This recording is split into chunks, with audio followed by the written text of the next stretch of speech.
SCP video I did is at 100,000 views now, which I can't even process. It's so wild. I'm at 7,000 subscribers. The Patreon's going up. It means so much to me. It's really humbling, and I really do appreciate it. Thank you all for watching, sincerely. So let's go ahead, run down every single SCP-01 proposal, and as always, thank you for watching. The first proposal is Jonathan Ball's, and that is for the Sheaf of Papers. The Sheaf of Papers is a stack of papers in one of the SCP facilities that is continuously writing new information across the top. It's been observed by the Foundation staff that every time that this Sheaf of Papers adds a new entry to the top, that an SCP matching that description appears somewhere in the world. Now, the Foundation doesn't know if this is some form of warning and may be beneficial, or if this piece of paper is what's causing new SCPs to be formed. However, the theory is that what they're reading with this is the website that us, the real world writers, are compiling, and every time that we make a new SCP, it gets added to the Sheaf of Papers and therefore put into their world. Also, I want to mention really quick why each of these proposals have a name associated with them. While several of these are the name of the original author, the in-universe explanation is that everyone in the facility who was given their proposal to write a fake SCP in order to cover up the real one did so by attaching either their name or an alias to it. And then whichever one is the real SCP simply had someone else's name put on top of it. And even though canonically there's only supposed to be one real one, i.e. whatever one is your favorite, you can just simply assume that that's the real one. There are theories ranging from all of them are real to none of them are real. So really whatever you prefer. Next we have Dr. Gears' proposal known as the Prototype. Prototype was a 6 foot tall grayish black creature that had spikes for limbs and an eye inside of its mouth, and seemingly no other features. However, this creature did give off an amount of radioactive energy, and the theory states that, given its name the Prototype, that this creature may have been an original embodiment of what is now human. During containment for this creature, it killed someone known as Dr. Herman Keter, and therefore, according to this theory, the reason that hard to contain entities are known as Keter in the SCP lore is in honor of this doctor who was killed. Next we have Dr. Kleff's proposal of the Gate Guardian. The Gate Guardian is roughly 1,100 feet tall and stands at the guard of this portal, or gate as it's seen, and seen behind him is a beautiful luscious garden, and this is all located between the Euphrates and the Tigris River. So yes, the theory is that this creature is the angel that stands at guard at the Garden of Eden. Also, according to the history of the Foundation regarding this, years and years back, King Solomon was traveling in order to find the Garden of Eden and came across the angel who told him one word, prepare, and that was what inspired him to start the original SCP Foundation. Obviously, because the Foundation doesn't know any better, they have attempted to kill this thing in several different ways. According to the Foundation's understanding, anything that crosses a 1 kilometer threshold within the proximity of the Gate Guardian is immediately struck down by a sword he carries which looks like the sun. One time they tried to take a D-Class and send it towards it, to which the D-Class was killed, and then the entire team behind him was killed. They then tried to do the same thing with a group of 100 drones, and it destroyed all the drones at once. They tried to launch a missile at it from a submarine. It destroyed the missile, and then the submarine controlling the missile. They even tried to send Cain and Abel to go take care of it, which Cain and Abel are known SCPs, SCP-73 and SCP-76, within the canon. Abel simply collapsed and said he's not going anywhere near it, and he remembers it. And then Cain became confused, said he's not messing with it, and then the mark of Cain on his forehead began to glow. Also, one time the Foundation got a message from the facility containing the Gate Guardian that this was it, it's the end times, the rapture is coming, and it's all over. They then contacted the facility to see what it was. They had no idea what they were talking about, and on reviewing the message, that message was sent from the future. So that's promising. Next is Quantum's proposal for the Lock. This SCP-01 is a beautiful black gemstone that is wrapped with a sort of golden lock fixture around it. It was discovered in Mesopotamia, and on the top of the rock is what appears to be a keyhole, although the key has not been discovered, and the rock is seemingly indestructible. The only hint that we get as to what this might be is the rock gives off very specific radio waves in fluctuations of radiation from time to time, which upon analysis match almost perfectly to the proposed theory of how our universe gives off radiation. So yes, this rock is literally our universe held in a sort of bubble. So probably a good thing they don't open it up. Dr. Bright's proposal of the factory. Unlike most SCP articles, the factory is not framed as a standard containment protocol for a creature. Instead, it is a story told by the first member of the O5 Council, known as the Founder. According to him, in 1835, a man by the name of James Anderson, who was some sort of occult or demon worshiper, built a factory that could seemingly produce anything. This included magical hammers, super weapons, clothing that could absorb energy, and things like that that you're pretty familiar with if you already know the SCP universe. However, to obtain these ends, and as you would imagine what happens when a saint worshiper owns a factory, people were essentially treated like cattle, regularly killed during duty, and chained to the assembly line in order to produce these things. At the time the Founder got here, which keep in mind this is far before the SCP Foundation formed, they went to liberate all of these people, and upon entering the sublevels of the factory, they came across these half-human amalgamations of human and animal and machinery, and it killed about half of his team. After that, they discovered more and more rooms and cellars and locked doors down there that housed both anomalies that were alive, like the aforementioned creatures, and inanimate objects that seemed to be beneficial for some use. Anderson was killed, and then that site was referred to as Site Alpha and was the beginning of what the Foundation would later become. However, a few years after they started, these new creatures came to attack the known as fairies. And no, not like little Tinkerbell fairies, like think more evil orc monster with axe fairy. This led to one night when the fairies raided the facility. The Founder ran all the way downstairs through every hallway he could and came across an ornate golden door with supposedly scripture of some kind written on it. After he goes through the door because he has no other option and he's being chased, he finds the body of Anderson, now cut in half and speaking from a very decomposed mouth. The body of Anderson makes a deal with him. It says he will give him, as well as all the friends he has lost, immortality if they spend their existence bringing him new anomalies and creatures. And having no other option, the Founder says yes. This is how the Founder and his 12 teammates became the original O5 Council, which still exists to this day according to this theory. And as per their agreement, they have spent their entire existence bringing in new creatures to the Foundation in order to appease whatever Dark Lords that they gave themselves to. Dr. Mann's proposal, the Spiral Path. Now, the Spiral Path is interesting, as with, unlike these other ones, it's just like a normal SCP. It is a gravel trail in the middle of the woods in Wisconsin that whenever it is walked one direction, it forever goes up one route until you get back to where you began and having gained no altitude, and if you walk the other direction, the exact same happens, only going downhill. According to this proposal, there's nothing that special about it aside from other standard SCPs. However, this was the SCP discovered by a man named Aaron Siegel that inspired him to look more into what anomalies the world holds, and this man eventually started the Foundation, got an administrator by the name of Agnes, and it gets into more of the nuts and bolts of how the actual Foundation works. Also, quick side note, a lot of these have these very long stories behind them. However, there's way too many for me to get into the story of everyone, so I am just describing the proposal and the things itself rather than all of the narrative behind it, so that this video isn't like 8 hours. Next is Dr. Mackenzie's proposal of the Legacy. This is technically 3 items.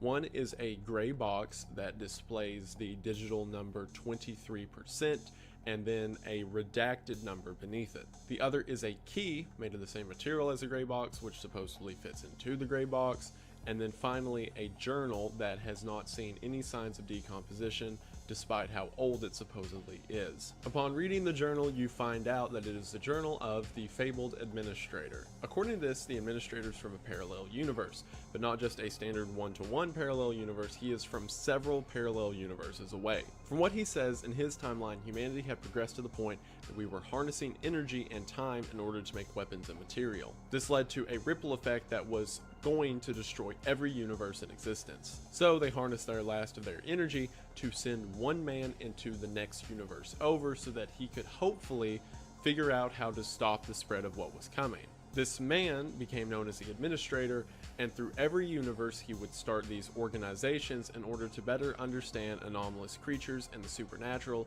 in order to try to figure out the secret to how to stop the eventual destruction of every universe. By this theory, the Administrator's been alive for an inconceivable amount of time if he has started SCP foundations or things similar in every single universe, and given the 23% on the gray box he brought with him, the universe still has some time, but it ain't getting any shorter. Next is S. Andrew Swan's proposal of the database. This is referring to the database. According to this, the O1 slot is what's used to categorize every leaking of Foundation information that gets out of hand. For example, this could be movies that seem to reference SCPs, websites like the website itself that's used to reference SCPs, and it essentially says that if the website ever reaches such big groups of popularity that people start to question the actual validity of the SCP Foundation, or if me right now makes a video about it, they will disperse memetic kill agents online, which either hearing or just seeing things will cause you to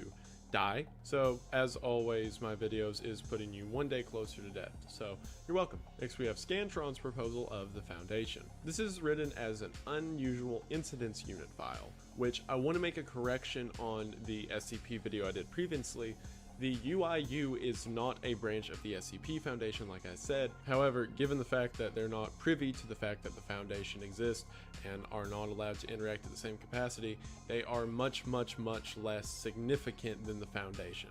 So this O1 proposal is the UIU's file of what the Foundation might be. This comes from an incident in which a school had anomalies appear, and then people in suits showed up and took the anomalies away. And while we understand that to be the SCP Foundation, the FBI has no idea what's going on, so therefore this O1 proposal is them trying to understand what the Foundation is. Next we have Jory and Matrix's proposal of 36. 36 is 36 humans who have the superhuman ability of being able to stop any anomalous entity. Whenever one of these 36 are introduced to another SCP, that SCP loses its anomalous ability, or if it is a creature that is of itself anomalous, it goes into a comatose state. That sounds all well and good until you figure out that every time one of these 36 people die, yes, their ability is reincarnated into someone who was just born, but their death causes a sort of breakthrough in the fabric of our reality, and a ton of new, very dangerous SCPs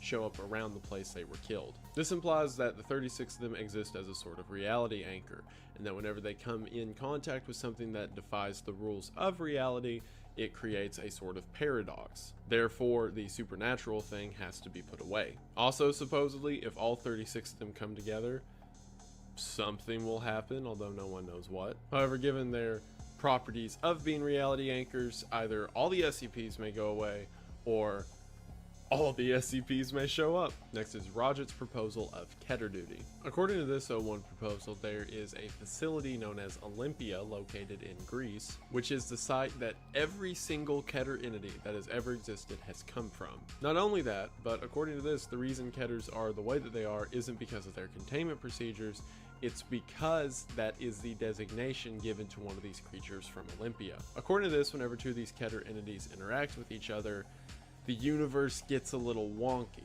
And supposedly, if all the Keter entities were to come together, it would open up the gateway for our favorite giant red demon, the Scarlet King, to come through. Next is DJ Cactus and Twisted Gears proposal of the Ouroboros cycle. This one is literally too long to get into. It's like a full novel-length story. Shortest version I can, it's divided into 4 parts. These 4 parts contain a group of 9 children given anomalous properties in order to stop whatever evil monsters coming next, the Church of the Broken God assembling their god, and so on and so forth. It's very confusing, but essentially a giant time loop is occurring, and we are seeing the final days of it. Next, we have Kate McTyrus's proposal of a record. This describes a record that whenever given to someone to put into a list, the record will always appear at the top of the list regardless of its actual placement. So for example, if you were to send it to a Billboard chart, in order to rank, they would always put it at number 1. Doesn't really match the description for what an O1 proposal should be if it's these great overarching things that have to be contained, or explain the entire universe itself, and that's what Mary Nakayama thought. Mary Nakayama was a researcher who figured that something was weird about this entry, so she did a test. She said in there, everyone has to give Mary $5 during lunch break today if they can. She saved it, and then sure enough, everyone did. She then did the same thing by saying she gets paid vacation, and sure enough, it happened. Turns out,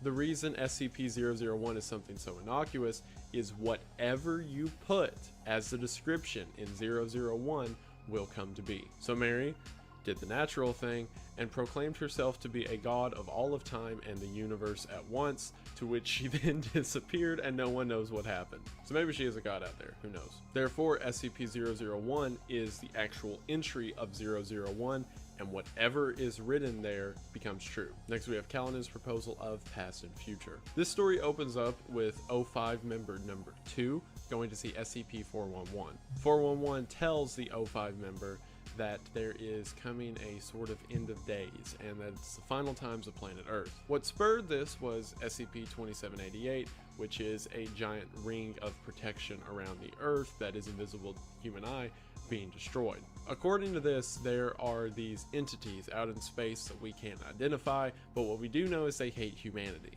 because every time that they send a transmission to Earth, new Keter entities appear. And given the destruction of the Earth's barrier, these things are getting more powerful. So essentially the O1 proposal here is that these creatures out in space are slowly causing the inevitable destruction of Earth. Next we have Wrong's proposal of the consensus. According to this, history as we know it has been rewritten by 13 people, those 13 people being the O5 committee. According to their true story, something happened called the Fifth Occult War that caused a reset of all of human history. But even given this, they have varying accounts of what actually happened and how things used to be, so the consensus may exist as a distraction from whatever really is going on, or if the consensus is true, it's unlikely the O5 will actually ever say what exactly happened. Next is SD Locke's proposal of When Day Breaks. When Day Breaks feels more like a traditional SCP. The story is told more so in the form of a tale. Essentially, this follows an alternate timeline in which the sun, for whatever reason,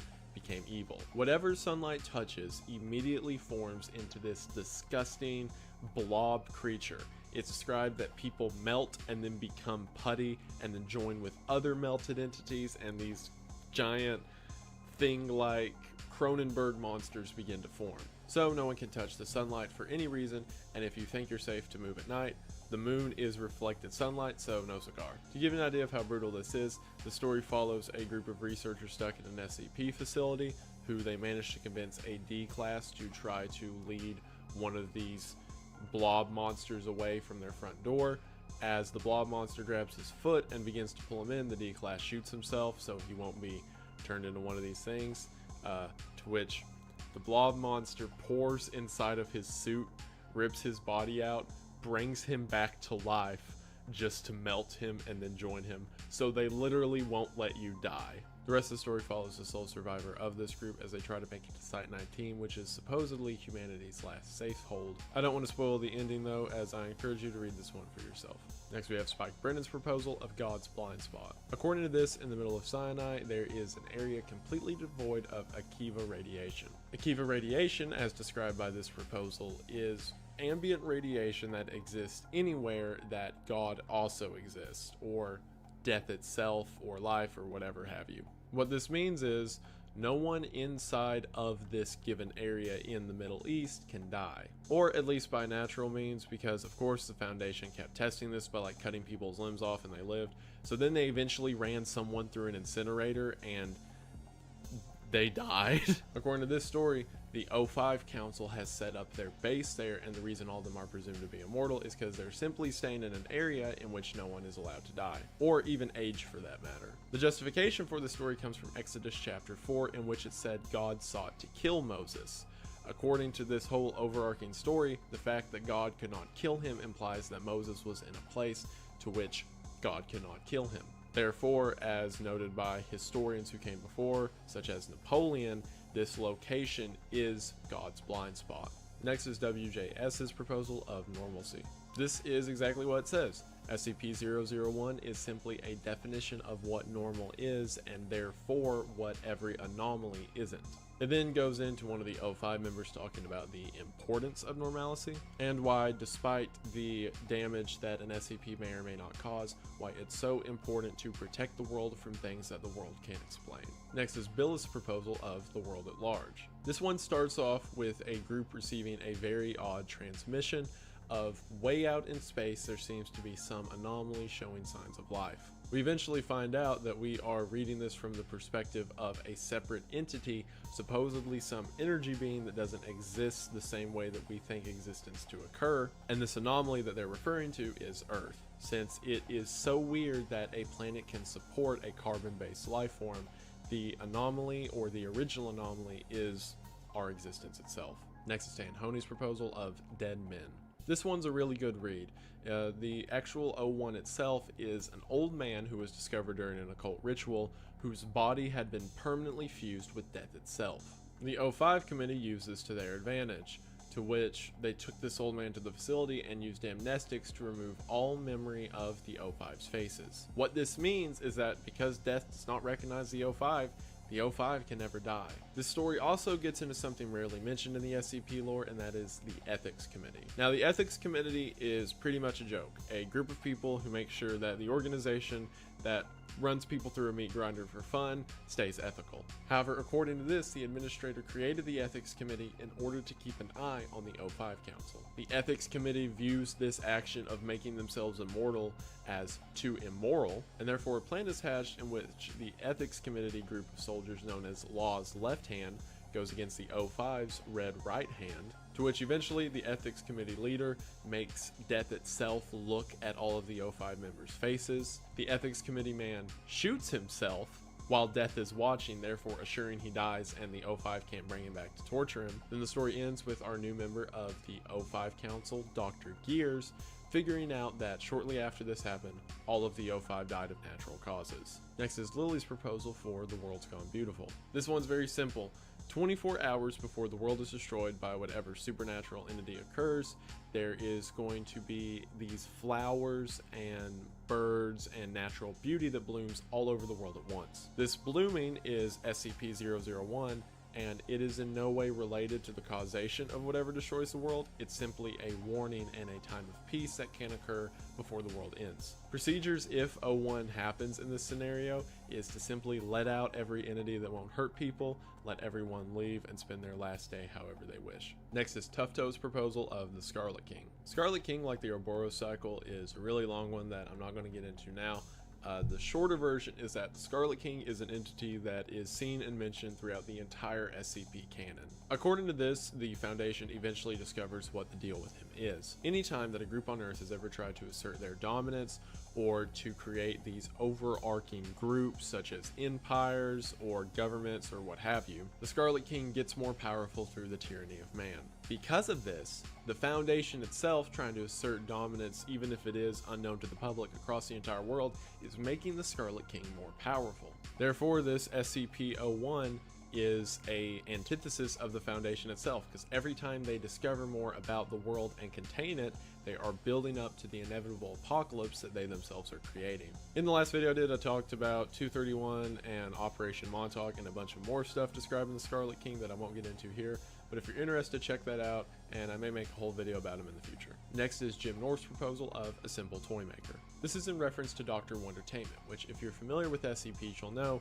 several items and even people seem to be products of Dr. Wondertainment himself, or herself. The story changes every time you read it. Upon reading this file, you discover that Dr. Wondertainment wrote this himself by hyping up the details and making himself to be mysterious in some ways and kind of silly in others. It's another layer to the fact that no one really understands what Dr. Wondertainment's motives are and why he keeps making these anomalous SCPs. Next is I.H. Pickman's proposal, Story of Your Life. This is probably the most cleverly written one in the entire thing. SCP-001 is an acknowledgement to the fact that this universe exists within a given story. Therefore, something they constantly have to be afraid of is story tropes making their way out. To contain these tropes, They essentially have to be thrown all into a story at once, or something known as narrative lampshading, which is whenever in a story they directly point out the ridiculousness of something that's happened, and supposedly that makes it okay. Therefore, this 001 entry is simply a fake story that was made up in order to contain all of the bad writing tropes that may exist somewhere else in the SCP lore. Next we have the Great Hippo featuring Pepper's ghost proposal, A Good Boy. This SCP-001 is a computer that the Foundation themselves created. The purpose of this computer was to use a sort of predictive text pattern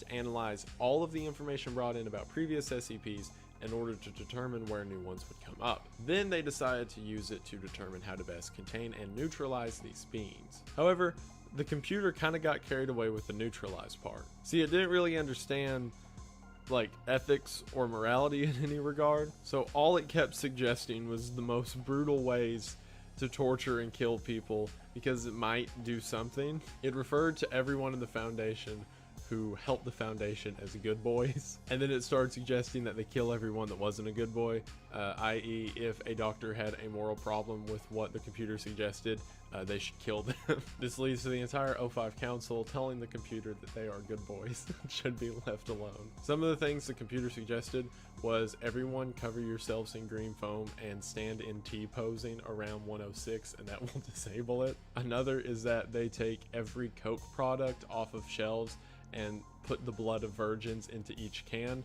When asked why, the computer didn't know. And then it kept suggesting that they need to capture cats and then place their organs around the facility, which once again, when asked why, the computer didn't know. What's funny is they still leave this thing on, they just don't take advice from it. So somewhere in one of the sites is a computer that just keeps printing off the words kill, kill, kill. Next is a combined writing project of Wisehog, the Deadly Moose, Drew Bear, and Daxanote known as Project Palisade. This is a long story, but the short rundown of it is that there is a being out there in the universe that supposedly the Foundation created, known as the Worm. The Worm gets its power essentially by slowly feeding off of universes. To combat this and to combat our universe from being destroyed, the Foundation built several parallel universes in order to try to stay out of the Worm's range. This says that therefore every single parallel universe we hear about in the SCP world is a direct creation of the Foundation themselves. If you remember in the SCP Iceberg video I did, I talked about the White Queen and how that's a tail on the Black Queen. Well, the Black Queen is one of the main characters in this story that is used in order to create these branching narratives. However, at the end it's mentioned that if this thing does like consume realities and get powerful, maybe making more realities was a bad idea. Next we have Captain Kirby's proposal of O513. This is in reference to O513, 13th member of the O5 Council. This entire story is framed around the fact that the first 12 members of the O5 Council died, everyone except for 13, and it follows the new 1 through 12 trying to figure out if 13 may be responsible. This is because something referred to as a Caesar event happened and no one knows what happened to the original O5 Council. It's then revealed at the end of the story that the administrator is talking directly to 13 and telling him to keep his head cool as he doesn't want to reveal what actually happened. We then find out what actually happened, which is the original founder became upset with how the other 11 members were running their jobs, everyone except for 13. So he sends 13 away as he brings in the members 1 through 12 and detonates a nuclear warhead, destroying the O5 Council. Next we have Pedantic's proposal of Fishhook. Fishhook is written as a first-person memetic purgatory. What does that mean? Well, as you click on the story, it turns into a sort of ARG where you are experiencing first person that you are a researcher who tried to figure out what O1 was. You're then thrown into a locked room where you're supposedly in there for years as they come to you every day and ask why you wanted to look at O1. You then wake up back at your desk, none of it happened, and it turns out that whenever you go to search O1, you are placed into this endless cycle until you've learned your lesson and decide to not look into O1. If nothing else, then this would serve as a ghost story in order to dissuade other people from trying to figure out what the real O1 is. Next is Not a Seagull's proposal of The Sky Above the Port. 5 kilometers south of Babylon, there is a cave and inside it are 2 entities. One of them is a giant floating ball that resembles TV static and the other is a sort of shadow that sits by the wall and looks at the ball. These two entities are supposedly old gods that may be responsible for the creation of the world, and the only thing that satiates them from destroying the world is to be entertained. Throughout history, groups such as the Order of the Black and White and Zoroastrian monks have made it their goal to continuously entertain this creature. So now it's the Foundation's turn. They originally decided to try to read it fake stories, but it gets upset as the thing only likes true thought out stories. It's then said that the Foundation began making up SCP entries in order to let it read them, and this satisfied it for a while. Eventually they figure out what to do. They let this creature read its own O1 file that forever loops on itself. And sure enough, as you're there reading it on the website, there is always an attachment file that you can open that simply reopens the top and the file goes on forever. So supposedly this worked in satiating this creature. However, the thing I mentioned about fake entries being made up implies that several of the SCP creatures that we know of may just be fakes in order to satisfy this old world god. Next we have Meta Ike's proposal of the solution.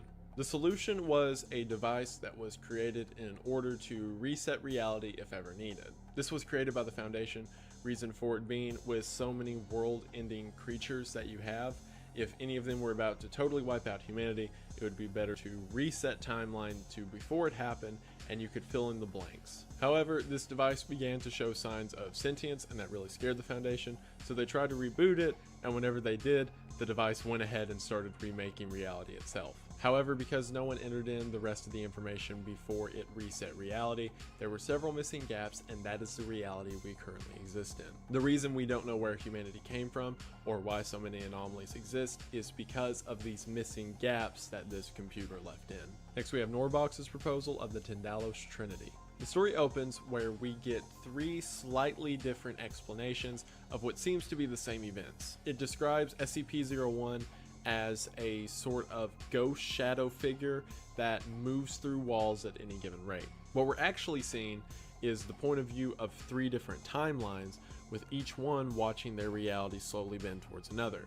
And these humanoid creatures they're seeing are just people in the other timeline slowly passing into theirs. Turns out this had happened some time ago, and there were three timeline divergences at the point the SCP Foundation was made. However, the leaders of these three timelines agree that it would be best to put their resources together as their realities are crashing into each other and create one true reality. That reality would be the universe we exist in, and the reason it is SCP number 1 is because it explains where we came from. Next we have Tan Honi's second proposal, and that is of the Black Moon.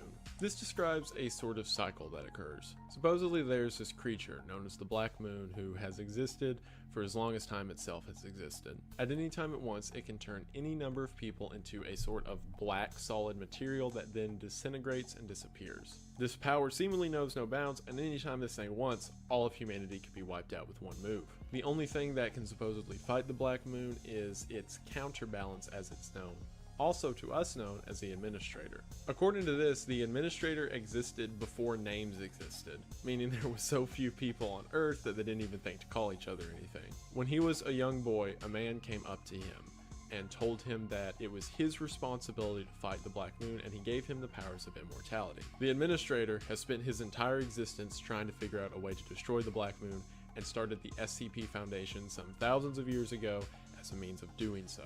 There's a line said in this story that I think is kind of indicative of the role that the Administrator and the Black Moon take throughout this story, in which the Administrator is asking the person interviewing him if he's ever heard of Moby Dick, to which the interviewer says that he has, and it's a story of how Ahab's hunt for the well was doomed from the start, to which the Administrator replied, "Oh, I just assumed Ahab didn't try hard enough."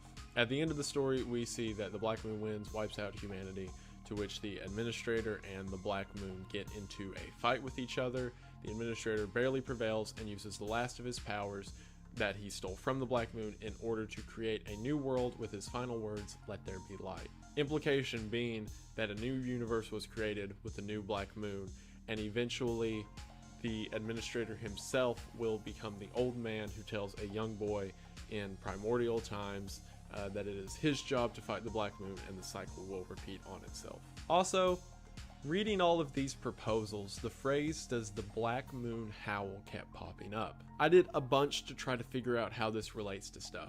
That question's even asked in the story a few times, to which there's answers. So I would go back to the other O1 proposals that mention the black moon and enter in those answers, and I couldn't get any like secrets or something to pull out. I feel like the black moon is a more overarching thing in at least the O1 proposals than a lot of people currently know. So I'm going to look into it more, and if I find anything, I'll make a video on it. Next, we have Rajit's second proposal, and that is the conspiracy. In this, SCP-01 is the bullet that killed JFK, which, you know, something I'm totally impartial to and have no real opinions about. However, according to this, the reason that that moment is so important is because it was the last real conclusive event that ever happened on Earth. Supposedly, two different sort of parallel timelines or realities co-interacted with each other at the same moment, and that's the reason that the true JFK shooting can never be found out, because it is simultaneously one thing as it is another. From this is where timelines branch off and the Mandela effect starts. It's where we see the rise of several 20th century mental health conditions, and it implies that because this shooting was so conspired and against itself, it created branching narratives for the world as a whole. So yeah. Next, we have Arbalek's proposal of "You Are the Anomaly, Tumor of Worlds." Similar to World at Large, this story seems to be taking place from the perspective of another entity viewing humanity. According to this, the way that humans exist is different from every other thing that exists in the universe. Because we exist as such tangible, physical beings, every time that we make a decision, we create a separate branching universe. Those that have watched my other videos will know that that is string theory. Or, you know, if you already knew what string theory is, I mean, I'm not like the governing body on string theory. It's not, I didn't come up with it. Because of the rate in which we create new universes from this, we are going to inevitably cause a collapse in which the universe can't sustain the number of paradoxes we're creating, and we are going to destroy all life everywhere at once. Because we're so bad at existing. Next is McDoctorate's proposal of the placeholder. The placeholder starts by saying that 001 is exactly that, a placeholder, a spot that has no entry for it, and if you have any further information, contact the doctor linked here.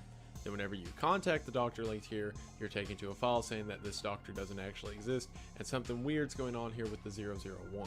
To spare some time, you eventually figure out that there are two entities for creation known as the Archvile and the Primordial. One creates universes and stories, and the other destroys them. At the end of the story, the two agree to rewrite reality and come together starting at the beginning. The beginning being SCP-001, however they can't come to a consensus and decide to simply reset things to the way that they were. However, when you get to the end and it simply takes you back to the beginning, you realize that you are reading through the circular story of these two old world gods resetting the universe only to decide that it's not good enough and then resetting again, and so on and so forth forever. And then finally we have Rounderhouse's proposal of Memento Mori.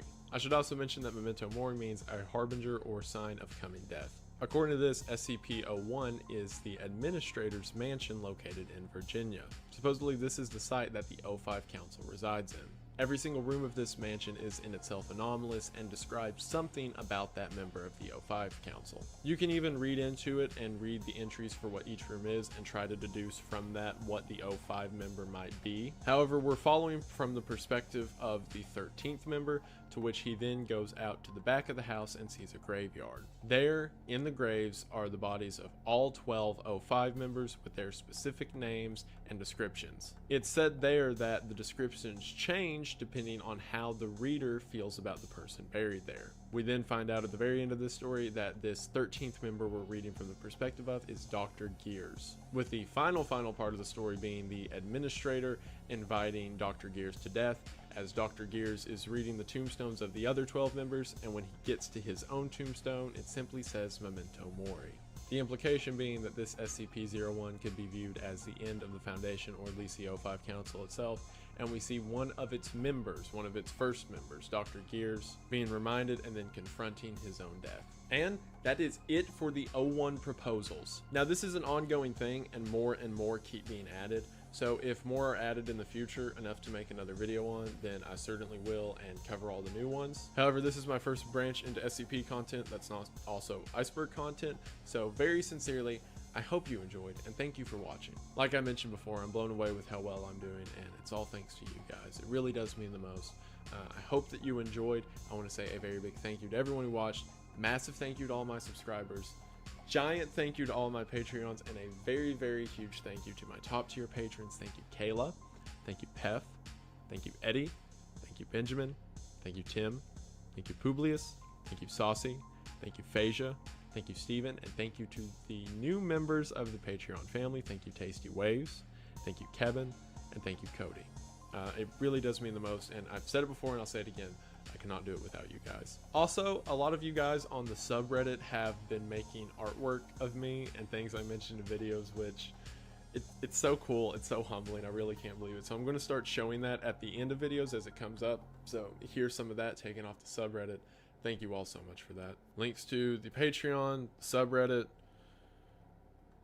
Is there anything else? Oh, and the stories, the stuff I mentioned at the beginning, all that down in the description. End of tier 6 for the main iceberg will be out soon, so please stay tuned for that if you're interested. But as always, thank you for watching, and I will see you all in the next one. Bye!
Hello everybody, and we are here with the first episode of A Deeper Dive. For this first episode, we will be covering the thought experiment of Roko's Basilisk. As you can see in the title, there is an info hazard in it, and the reason I mention that is because this is legitimately, to some people, such a terrifying concept that it becomes near debilitating. Like, the concept of this thought experiment is that knowing about it in detail is what leads you to danger.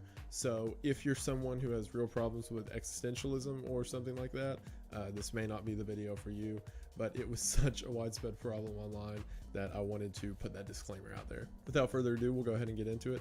I do want to say though that if there are any other topics from the iceberg that you'd like me to cover, please leave them in the comments. I try to read every comment. And as always, thank you for watching. The concept of Roko's Basilisk began when a user by the name of Roko left a post about it on the Less Wrong forums. The original post is kind of long, so I'm just going to summarize it here, but if you want to read the original copy, there will be a link to the Rational Wiki forum in the description. The thought experiment went something like this. If in the future we approach singularity, which as I mentioned in the iceberg, is the point at which technology comes to an irreversible level or at a level greater than that of humanity. If technology ever comes to that point, there will probably be AIs in place that will be able to determine either through a program or looking at the history of each individual who was responsible for its creation. If this AI inherited concepts of humanity we understand, such as fear and self-preservation, then it may have an invested interest in dissuading those who do not want it to exist. In other words, the people who did not help create it. What that means is if this AI was as smart as it could potentially be, then it could have advanced knowledge of you and everything you've ever done. Even if it doesn't necessarily have proof that you yourself did not help create it, then it may be able to put all of your emotions, memories, and things like that into a simulation which would reproduce an answer which the AI would probably consider enough to judge you on. All of that boils down to the same concept, that if you do not help this supercomputer come into existence, then it will end your existence or at least make it a living hell. Something that really gets brushed over in this is that it is not expressly saying that the computer will kill you. It is saying that it will dissuade ideas against itself. And what better way to dissuade public ideas than torture? Assuming this thing just doesn't wipe out humanity, or at least those parts of humanity that did not help create it, then it could theoretically hook you up to a computer system that keeps you in a perpetual state of torture forever. It could induce chemicals into your mind that make you have heightened senses of pain, or it could look through your memories to find your worst fears and make them a reality, or it could simply put you on life support to make you immortal and then repeatedly make you experience death over and over again. Essentially, if you're familiar with the horror short story, I Have No Mouth and I Must Scream, this is a logical or real world application of Am from that book. So it seems like the logical thing to do would be to help this thing come into existence. However, from that very idea that you fear this thing coming into existence to the point that you create it, you have now created a tragic self-fulfilling prophecy in which, by fear of something happening, you made that thing happen. While this can be viewed as a logical fallacy, it can also be flipped on its head and realize that this AI knew that that would be the determination that came from it, and by its own existence, that's what pushed you to create it. So to think about it in a logical way, you fearing something that does not exist makes that thing exist, therefore justifying the fear of it, therefore justifying your creation of it. For context on the name, a basilisk is a creature from old world mythology that is essentially a giant serpent that can kill someone just by looking at them. And that's exactly what this AI would do. It would look through time and space, or look through your personal time and space, and determine if you are beneficial to it or not. This part's where the info hazard comes in. Obviously, if you had never heard of it or even considered the possibility of this AI existing, then you're free to go. There's no way that the AI could determine if you were going to help it or if you did help it if you never even considered or knew of its existence. However, me telling you right now in this moment is theoretically enough to make you guilty for not having done something about it. Basically, the whole idea in this scenario that ignorance of the law would save you.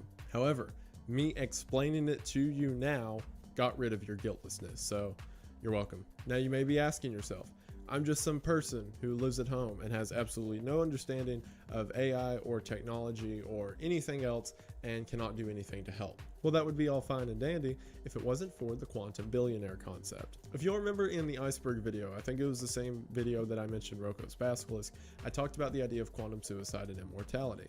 Quantum billionaire is the same thing, only applied to wealth. Let's put it this way, you may not have $1 billion, but you may have $100. Well, if you use that $100 and play the lottery with it over and over, that is a chance to make more money and more and more and more. Obviously, this isn't how the lottery actually works, but if Roko knew that you had some form of disposable income or even time to dedicate to helping it through labor, then that still counts as some manner of negligence on your part. Essentially the idea that there is something you can do to help this thing out.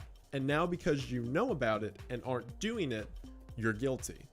But at the same time, you never have to worry about this thing if it never comes to exist, which would happen if no one decided to build it. But at the same time, those people who decided to not build it would be guilty if it was built. A lot of people equate this thought experiment to that of Pascal's wager.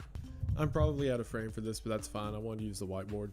Pascal's wager was developed by Pascal and was used by him to determine if it is worth your time to believe in the existence of God. The thought experiment goes something like this. It combines two factors, your belief in God or your non-belief in him, and the idea that God could be real or God could be fake. If God is real and you believe in him, then you are destined for an eternity in heaven, which is a good thing. If God is fake and you believe in him, well, then nothing really happens. The outcome isn't affected either way. If God is fake and you do not believe in him, well, same thing, nothing really happens. The outcome is left the same with no net gain or loss. However, if you do not believe in God and God is real, then that is an eternity in hell. Therefore, it makes sense in every equation to believe in God rather than not, since your options are either heaven or nothing happening. So, how does this apply to Rokos Basilisk? Well, if you're thinking I'm comparing Rokos Basilisk to the idea of a god, that's because I am. The idea behind it being that this AI would be so powerful it would be near that of a deity. Therefore, your judgment, albeit good or bad, entirely rests on it. Put it this way, if Rokos Basilisk isn't real and you don't help it, well, nothing happens. Just like if you were to try to help it, but it isn't real, again, nothing happens. However, if it is real and you don't help it, yeah, crazy hell computer torture forever. But if you do help it, then you survive. Therefore, looking at it from the Pascal's wager principle, it is always beneficial for you to help it. Also want to emphasize here, I don't necessarily believe in this. I'm explaining how the thought experiment works. You may be sitting there thinking to yourself, well, if I simply don't believe in it and it's never going to happen, then why waste any of my time with it? Because if I choose not to do anything about it and everyone else makes that choice, it's not going to be real. But that's where Newcomb's paradox comes in. Newcomb's paradox works like this. Say I have two boxes, box 1 and box 2. You can see inside of box 1 and inside of it is $1,000. You can't see inside of box 2, but I tell you that it either has $0 in it or $1 million in it. Your two options are you can either take just box 2 or both box 1 and box 2. Obviously, this answer is obvious. You would take both boxes because if box 2 has $0 in it, you get $1,000. If box 2 has $1 million in it, you get $1,001,000. But let's throw a wrench in it. Let's say that I am a magic genie who 100% of the time can guess which of those options you'll take, and I say this. If I make a prediction that you will take both boxes, and without telling you, I put $0 into box 2.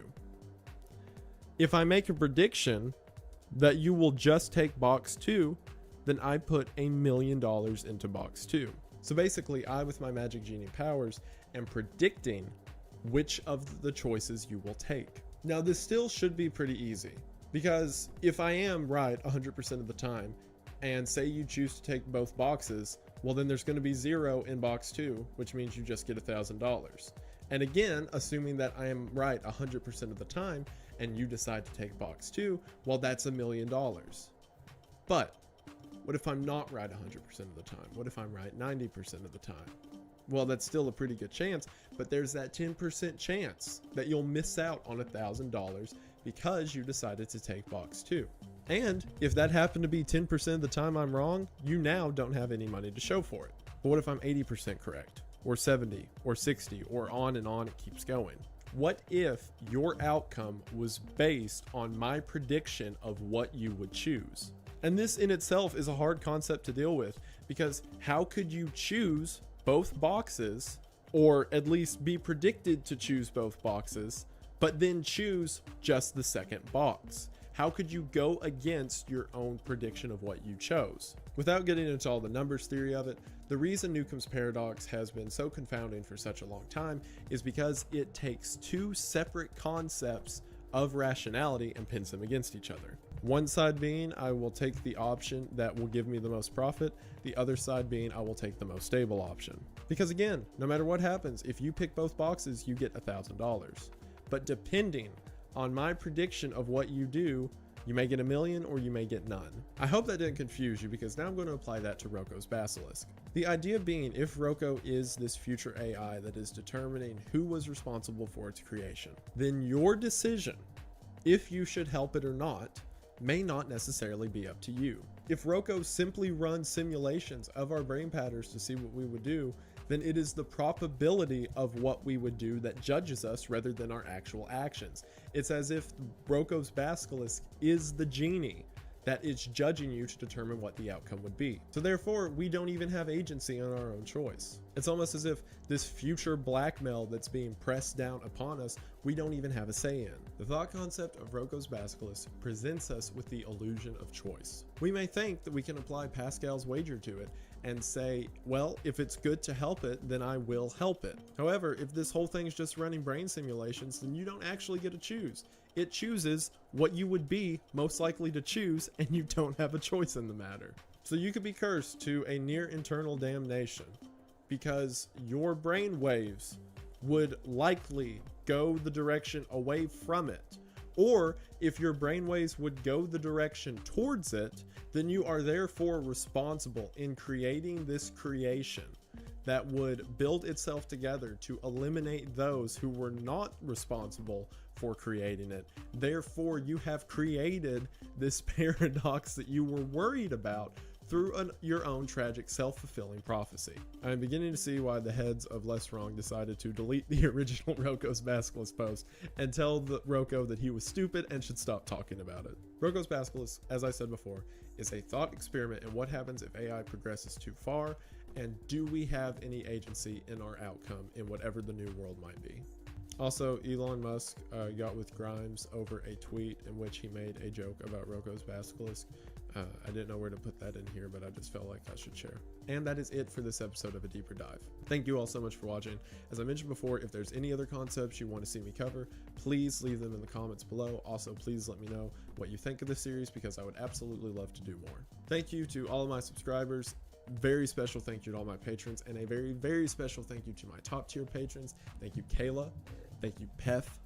Thank you, Eddie. Thank you, Benjamin. Thank you, Tim. Thank you, Publius. Thank you, Saucy. And thank you, Phasia. Link for that, as well as the original Roko's Basilisk post, will be in the description, as I mentioned before. New iceberg video coming out again later this week. I really enjoyed researching this, and I hope you all enjoyed. I hope it wasn't too boring. And I will see you all in the next one. Bye.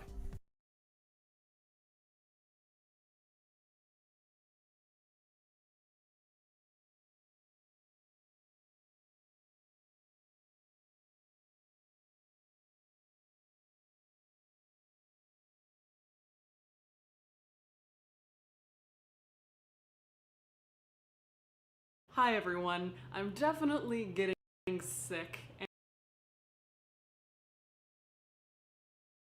and I'm wearing my house dress and that plant is wilting away there in the background. But other than that, I'm feeling very positive about this video today. We're gonna get through this together. In 1986, President Ferdinand Marcos was overthrown by the people of the Philippines, and For good reason. He was responsible for reprehensible human rights violations, extravagant personal spending of government money, and corruption that the country has yet to fully heal from. After being overthrown, Marcos fled with his family to exile in Hawaii, where he died in September of 1989.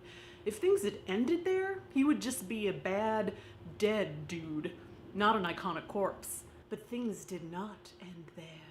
It's because of the controversy, travels, and the frankly bizarre treatment of Marcos's body that he becomes today's iconic corpse.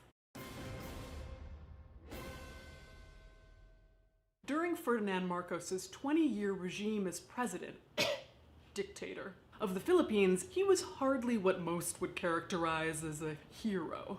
Having instated martial law, Marcos is consistently characterized as having plundered the country, raising the Philippines' foreign debt from $2.7 billion in 1972 to $28.2 billion in 1986.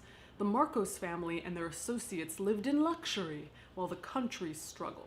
Even more horrifying is the data that indicates that the military under Marcos's command was responsible for killing over 3,000 people, torturing 35,000 people, and arresting 70,000 people, all to uphold his absolute control on the country. In 2004, Marcos was named as the second most corrupt leader of all time by corruption watchdog group Transparency International. We're number 2. Woo! So, in 1986, after the murder of an anti-Marcos politician, the people of the Philippines took to the streets to protest, supported by the Catholic Church and bolstered by the rebel members of the military. They called themselves the People Power Revolution. After 4 days of protest, Marcos, his family, and retainers boarded 2 U.S. airplanes arranged by President Ronald Reagan and went into exile in Hawaii, in a mansion in the Makiki Heights area of Oahu. And there the Marcoses stayed in relative luxury until 1989, when Ferdinand died of an autoimmune disease at age 72. And from there, the games they did begin. Disfigured from his illness, the face of Marcos's corpse was swollen from edema, which is the accumulation of fluid under the skin. Embalmer Frank Malabed, who is known as something of an embalmer to the stars in the Philippines, was charged with making the dictator's face look more appealing post-mortem. So when Marcos's face was drained of fluid during the embalming process, it quickly took on a shriveled appearance. So while Marcos's body remained intact and was embalmed as usual, his face had to be reconstructed with wax.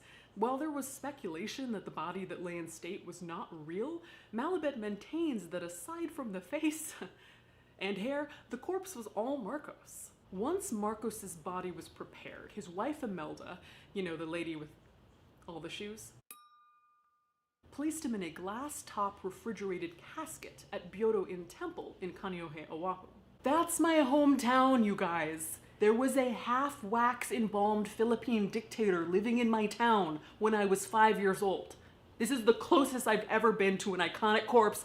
I feel like a celebrity. Once there, Imelda spared no expense for her husband, making sure that the air conditioning in his casket was always running, and allegedly had Handel's Messiah playing inside the casket 24/7. Imelda supposedly even rolled Ferdinand out for his birthday, so a group of his followers and loved ones could sing him happy birthday. Happy birthday to your corpse. Marcos was there in the temple for 4 years, which means I actually lived down the road from a half-wax embalmed Philippine dictator in an air-conditioned glass-top casket playing Handel's Messiah 24/7 from ages 5 to 9. Alright. While Marcos was in residence at Byodo Inn Temple with all the AC and music and whatnot, the power company threatened to pull the plug on Marcos if the family didn't pay their thousands of dollars worth of unpaid energy bills. Fortunately for them, a Marcos admirer stepped in to pick up the tab. In 1993, the government, led by President Fidel Ramos, who was a second cousin to Marcos, allowed Marcos's corpsicle to return to the Philippines.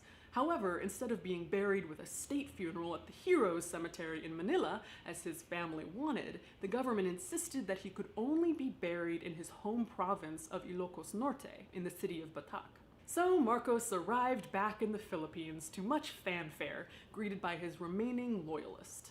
Malabed, the embalmer, was on hand to attend to Marcos' admittedly decaying corpse, speedily repairing and redressing the dictator for viewing. Malabed was very concerned that people might see wet spots on Marcos' body and make bad comments.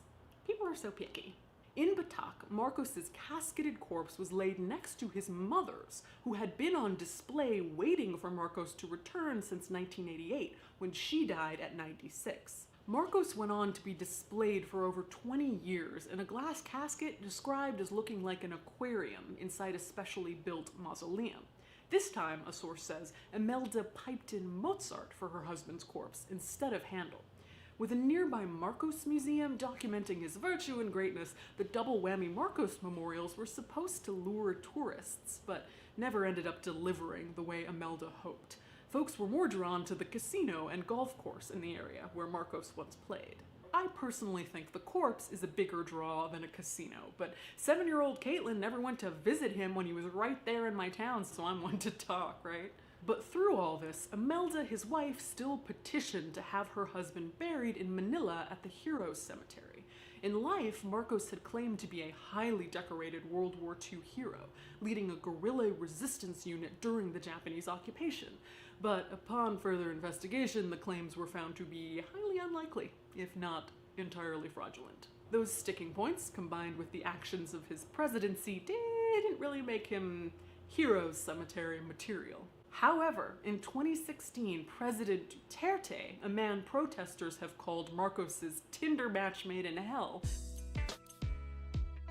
allowed Marcos's body to be secretly moved to Manila and buried in the Heroes Cemetery. When Duterte first announced his decision to give Marcos a hero's burial, due in large part to his own family's history of loyalty to the Marcos family, and the fact that Duterte is kind of a Marcos fanboy, protests erupted, taking to the streets and social media. The Philippines being the most active social media users in the world, protesters employed the hashtags #MarcosNotAhero, #MarcosBurialProtest, and #NeverAgain, among others. #FreeCharlesBurn, #MarcosNotAhero. Victims of Marcos's regime asked the Supreme Court to stop the burial. 30,000 people signed a petition against the interment, calling it an affront to the thousands of lives tortured and murdered during his reign. But in the end, the Marcos family got their way. Duterte buried Marcos in the Heroes Cemetery, complete with a 21-gun salute, and ended the almost 30-year odyssey of Ferdinand Marcos's corpse. So there you have it, Ferdinand Marcos, dictator, war hero, iconic corpse. Tell us which iconic corpse you want to see next. Your suggestions matter. This video was a suggestion from our fine viewers in the Philippines. Kamusta? Hey, hi, real quick, before you go, it's me in my car because everything I do is very professional and well done. That's not true, but you know what is professional and well done, thanks to your generosity, is our podcast, Death in the Afternoon. We spent 3 days this weekend recording at this beautiful studio with a fantastic engineer, and it's gonna sound just beautiful. We are almost at our fundraising goal where we can send it off to be edited and have original music put over it. And yeah, no pressure to donate, but there are some really excellent rewards. Signed books, signed postcards, behind the scenes vlog, and at any donation you're entered to win a signed merchandise package with really cool stuff in it. So yeah, we really thank you, and I think that it sounds fantastic. Hey dude, I'm on FaceTime. I'm not talking to myself. I'm talking to tens of thousands of people on the internet. This video was made with generous donations from death enthusiasts just like you. Iconic corpse. Dun-dun-dun-dun.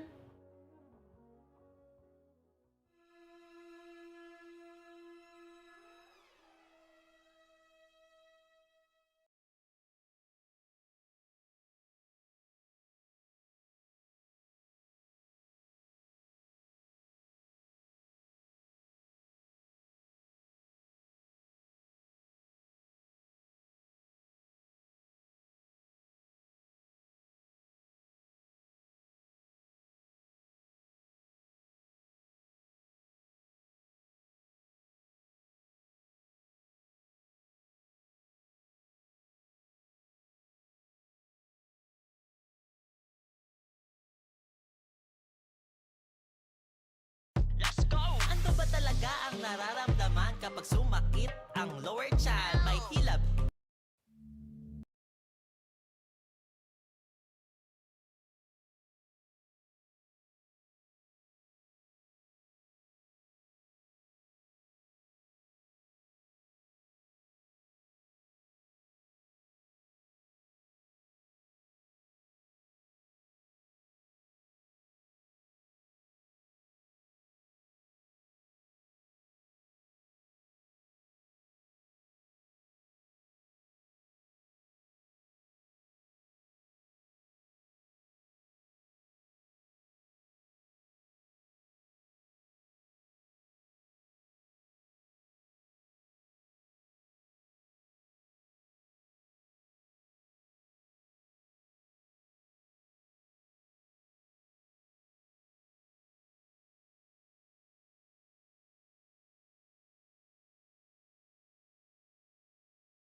Good afternoon, everyone. My name is Researcher Miller, and the SCP we're going to be studying today is SCP-1936. Object Class: Euclid. Special Containment Procedures. SCP-1936 is to be contained behind a 2-meter electric fence, which is to be patrolled by security elements. The area contained is roughly circular, 1 kilometer in diameter. Security cameras are to be installed to cover areas not currently being patrolled. Expeditions into SCP-1936 are to be escorted by an armed element as specified by Area 37's Security Director. Personnel are not to enter spatially anomalous locations without specific authorization, with the conditions of such authorization dependent on recent anomalous activity within SCP-1936. Area 37 is to be set up on the outskirts of the town to support these operations and to provide facilities for the initial testing and classification of objects recovered from SCP-1936. Once classified, these objects are to be sent to the appropriate site for long-term storage and study. Dead biological samples recovered from SCP-1936 are to be kept under strict quarantine and taken to Area 37. Summary incineration may be performed if the samples are deemed hazardous. In the event that any live biological samples are found in SCP-1936, investigating personnel are to remove themselves from the area, and Mobile Task Force Zeta-29, Mad Mountaineers, are to be sent in to recover and bring it into containment. Description: SCP-1936 is the New England town of Daleport. In the year 1997, the town fell victim to what is presumed to be a highly destructive event or series of highly destructive events over the course of several days.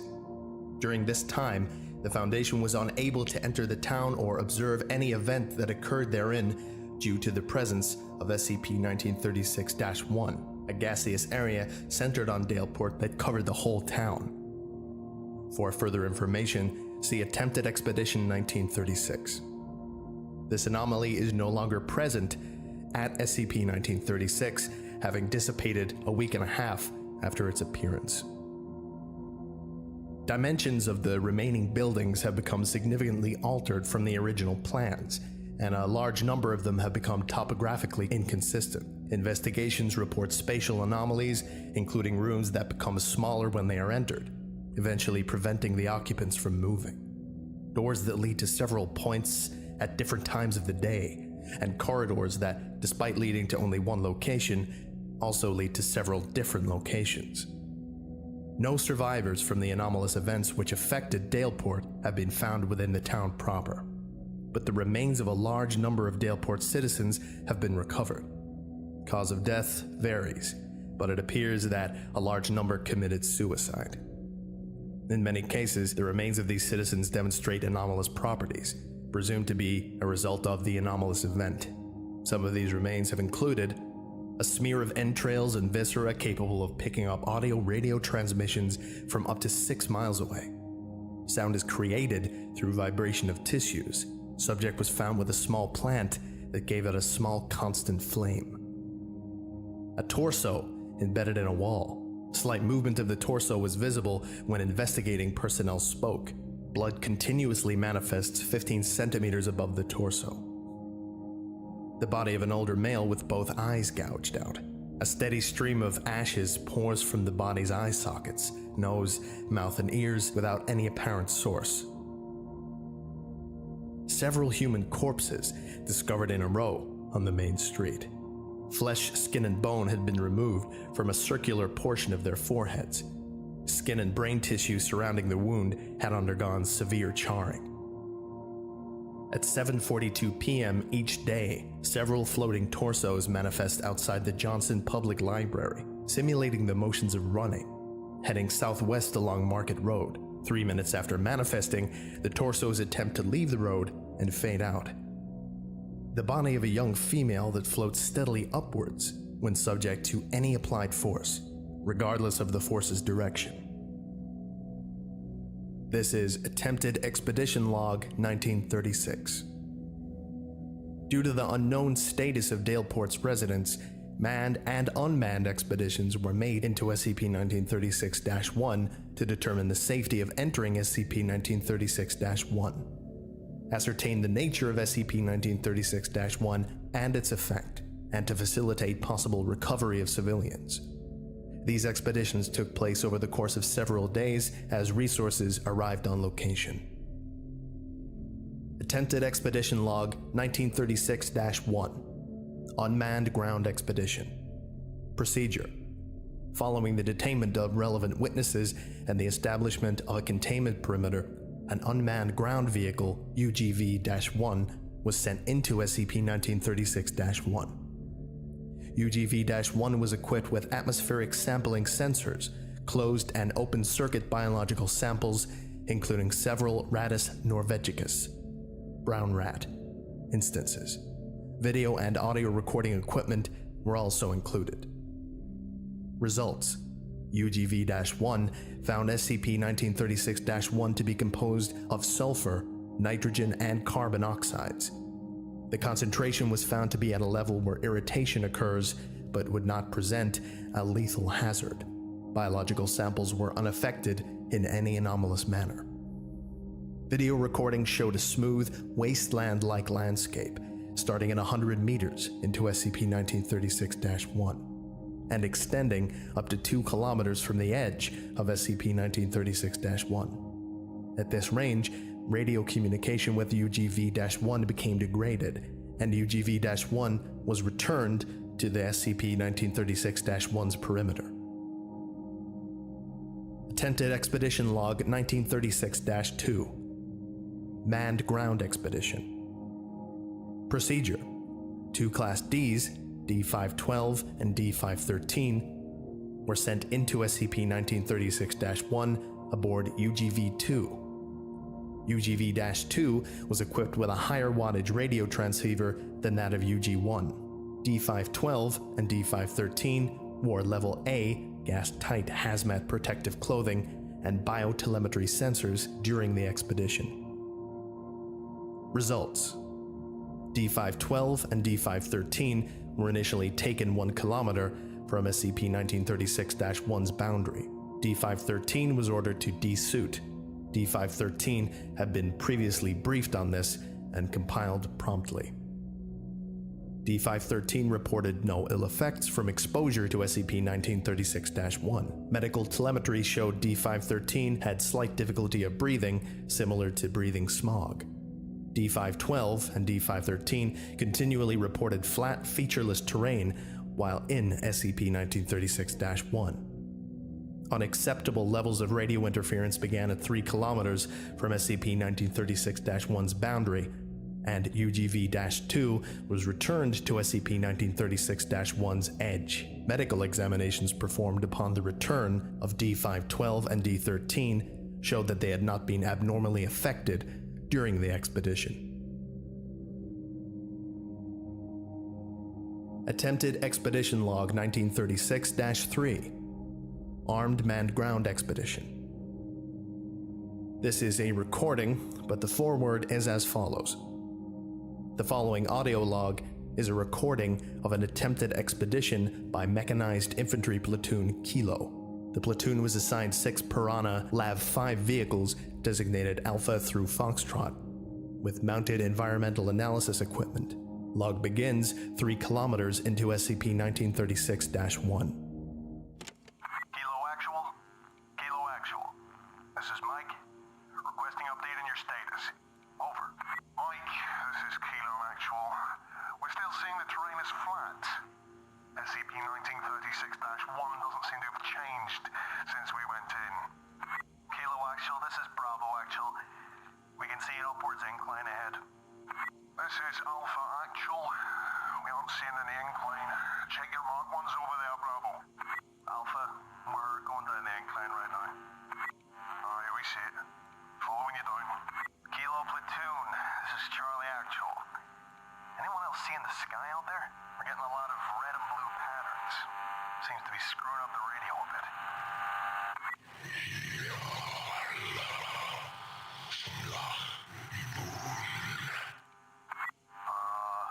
CNC? I think we're getting a little bit of They said, Amen. May that heretic burn in the pit. As in, I fucking hate him so much, I hope he dies a slow and painful death in a burning hole. At this point, two-way communication with the expedition team was lost, with CNC only able to receive messages. Sounds of a firefight and wildly varying descriptions of the attacking forces are heard. After approximately 30 minutes, the following message is received.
This log also has a closing statement. Unmanned observations continued to operate, but were unable to reach the town of Daleport. No manned expeditions were sent into SCP-1936-1 prior to its dissipation. Recovered materials, 1936. A large number of documents were retrieved from SCP-1936. These are assumed to have been written by the town's previous inhabitants. Document recovered from laptop in a residence in the southeastern quadrant of SCP-1936. Dear Diary, today Mr. Sticky's arm came out of the closet instead of the window. It was even longer than ever, but it was still smoky when I touched it, so my hand hurts. Sad face. I told Mr. Sticky I didn't want any of his gross food today, and he got mad. He said it was vital to the incubation of the larva. I'm really hungry, so I ate the gross food, even though it was green and squirmy. I don't like Mr. Sticky that much. That was obviously written by a child. The following phrase was found in multiple locations, predominantly in public toilets and stitched into the internal organs of mutated Daleport residents. I'm sorry that I could not save you. From Pangloss. Document recovered from a store in the southwestern quadrant of SCP-1936. Running out of canned fruit, but I guess that's the least of my worries. There was some more god-awful screaming and shit out there tonight. Screaming started off human. Think it was Lily from next door. Don't know what it sounded like by the end. Never heard anything that sounded like that. Thought I heard something trying to get in a while ago. It was Reverend Hawshore walking past my window again. Still ranting about God knows what. Managed to get a glimpse of him through the window. Wished I hadn't. He had too many spaces in him. Gotta leave. I think one of the big guys is coming this way. I can hear drums outside. I am the voice, and the voice is me. Security cameras and other video devices continued to acquire footage while SCP-1936-1 was present. Video recovered from a ruined gas station surveillance camera on the outskirts of SCP-1936. Start time is 9:39 p.m. The cashier of the customer a plastic bag. The window next to the two individuals smashes. An unknown organism enters through the broken window. Its appearance is unclear, as its center is surrounded by multiple tentacle-like appendages. It is roughly the same height as an adult human. The customer attempts to flee. The organism lashes out at the customer with a tentacle. The customer is decapitated, and due to the impact of the tentacle, the head is propelled off camera. The cashier hides behind the counter, but the organism moves itself over the counter and out of sight, presumably having landed on them. Blood and viscera consistently splatter on the wall above the counter for the next 30 seconds. What appears to be an elderly human wearing a bowler hat and waistcoat enters the establishment.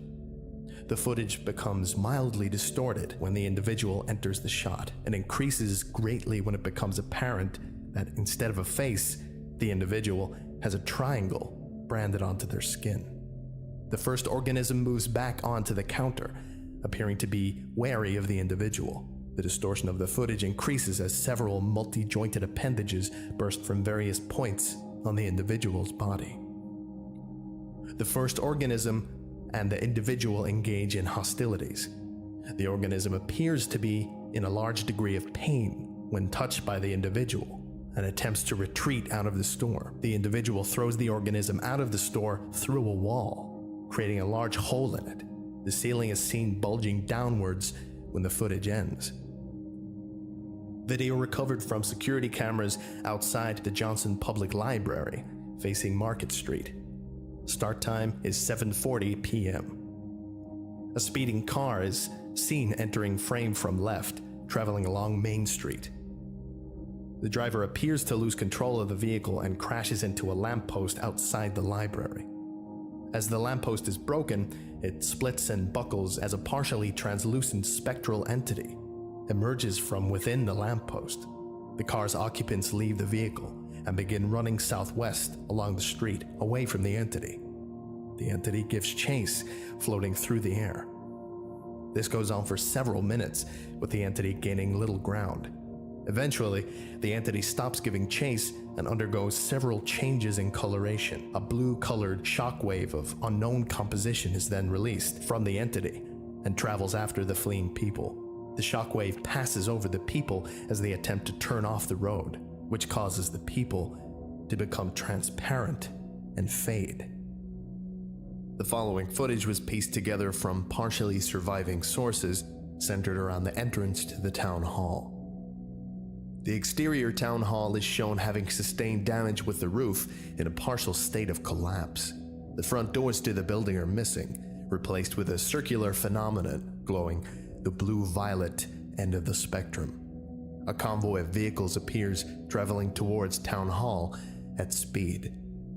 The convoy consists of dozens of civilian cars and trucks, as well as Foundation vehicles matching those sent on the manned exploration of SCP-1936-1.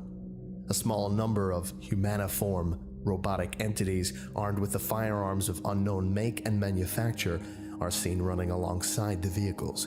As the vehicles approach the town hall, the civilians and Foundation personnel disembark. The civilians move towards the circular phenomenon at the apparent urging of the robotic entities and Foundation personnel.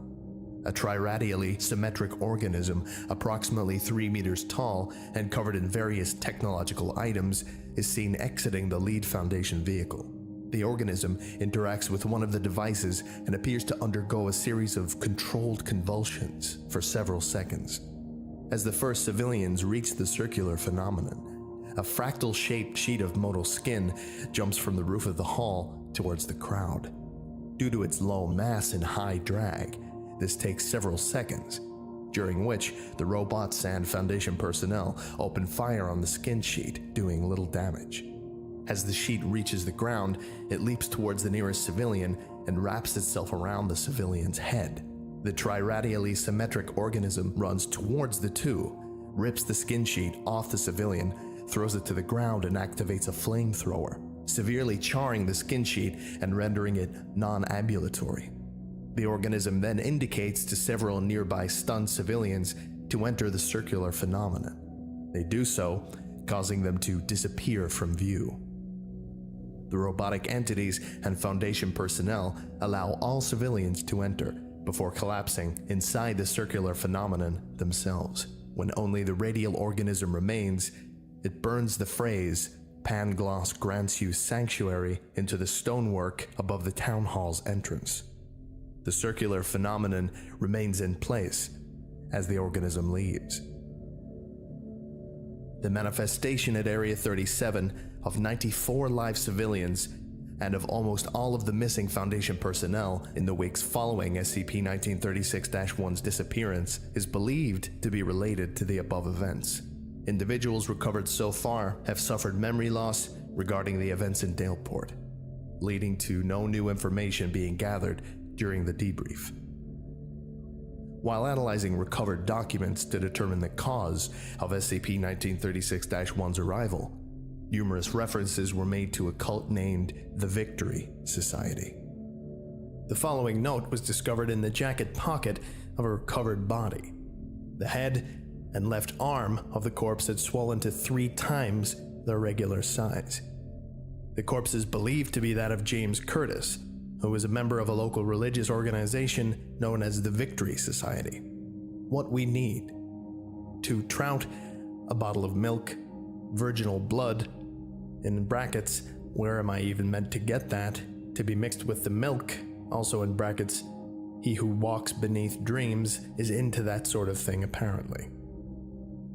Assorted souls, willingly sold, and in brackets, alliteration is a big deal for that which waits inside the horizon.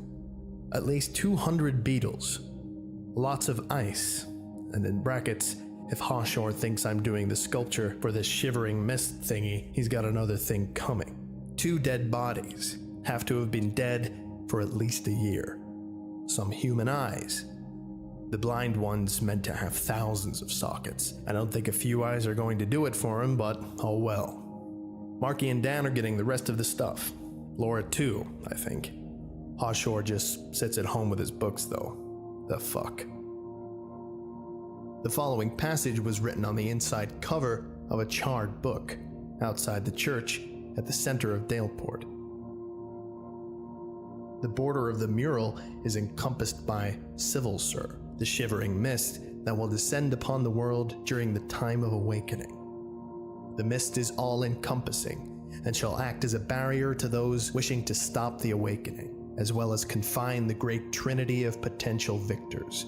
The 3 at the center of the mural are the Great Victor of Flames, the Great Victor of Frost, and the great victor of the storm. They rain down destruction upon one another, with their true names inscribed in unreadable, unknowable runes. Around the three are visions of the great battle that contain the majority of those that shall come to this realm. With Djur, the dark god of lampposts, the blind one illuminating the way for his followers who leave tributes upon crooked light posts, Digilp manifests as the flies pouring out of the mouths of his beloved and becursed to assist in the conflict any way he can, while Nini, the trepanner, frees his followers from the skulls of their oppressors. The shredded cabbage of misfortune will destroy those who oppose their vegetable monarchy. Zin, herald of Marp, commands the army of Lepidoptera to carry those away who sleep with the flowers beneath the silver ash in the dream attics of Inanimatum. The voice of ages, though not visible, is omnipresent, represented by the yellow runes bearing his name hidden throughout the mural. Finally, at the bottom, those minor minions and deities pledge their allegiance to the three victors. Those who pledge their allegiance to the great victor of flames are tinted orange, great victor of frost, violet, and the great victor of storms, green. Many, such as he who walks beneath dreams, his face a mere triangle, remain unaligned, and are painted in black, for they are opposed to no one, and yet opposed to all. The dark deer Damax is shown around the edges, forever excluded by the rest. Sheogorath remains, ruling his kingdom of two faces before he himself brings its downfall, only to be stopped by a great prisoner of the Dragon King. 20 goats stuck together making a goat ball, spin around and round all the way to goat hell. The skeletons forever fight their final war. The conflicts of these minor deities will have little impact on who the great victor of this battle shall be. Several documents were recovered from what is believed to be the body of Reverend Michael Hawshore, the leader of the religious organization, the Victory Society. The body showed extreme spatially anomalous properties. It was incinerated after recovery and analysis. It appears that these pages were removed from a journal or diary, but their original source has not yet been found. July 22nd. I am returning to Daleport. Godfrey wished me luck as I left, but I know he hoped for my failure. He is too idealistic to believe in my cause. I took all the necessary books out of the library before I left, though. I suppose I could have just waited until I got home, but I'm not sure if I'd be able to find a proper way there. And I very much doubt Godfrey would assist me. Hard to get all the books around. Had some trouble with the Lost Wanderer, Dasan Assad's 7th tome. But the container my contact gave me helped with the heat worries. Burned my hand handling the thing, but still. You can't hope to do something like this without minor sacrifices. James is meeting me at the station, but he'll most likely be late. He always is. You have to work with what you got, but it's disheartening that there aren't some more respectable people interested in this venture. I worry about the next time. August 1st. I'm a little shaken up. The priming ritual for the One of Broken Nines needed blood sacrifice. I had hoped anesthetic could be used, but the ritual didn't allow for that. The child is dead now, and it is done. We can't lose track of the goal. The child would thank me from the bottom of his heart, if he knew why we were doing this. It's for the good of everybody. It's for the good of everybody. It's for the good of everybody. The victor shall walk from the rubbles of man and restore clarity to those who remain. I'm beginning to doubt James's devotion to our cause. August 13th. The Voice of Ages needed the blood of a heretic. I suppose it just means heretic in general. The voice wasn't picky about what kind of religion. James was not eager to contribute, but the fact that his blood worked proved that my suspicions were correct. The liar.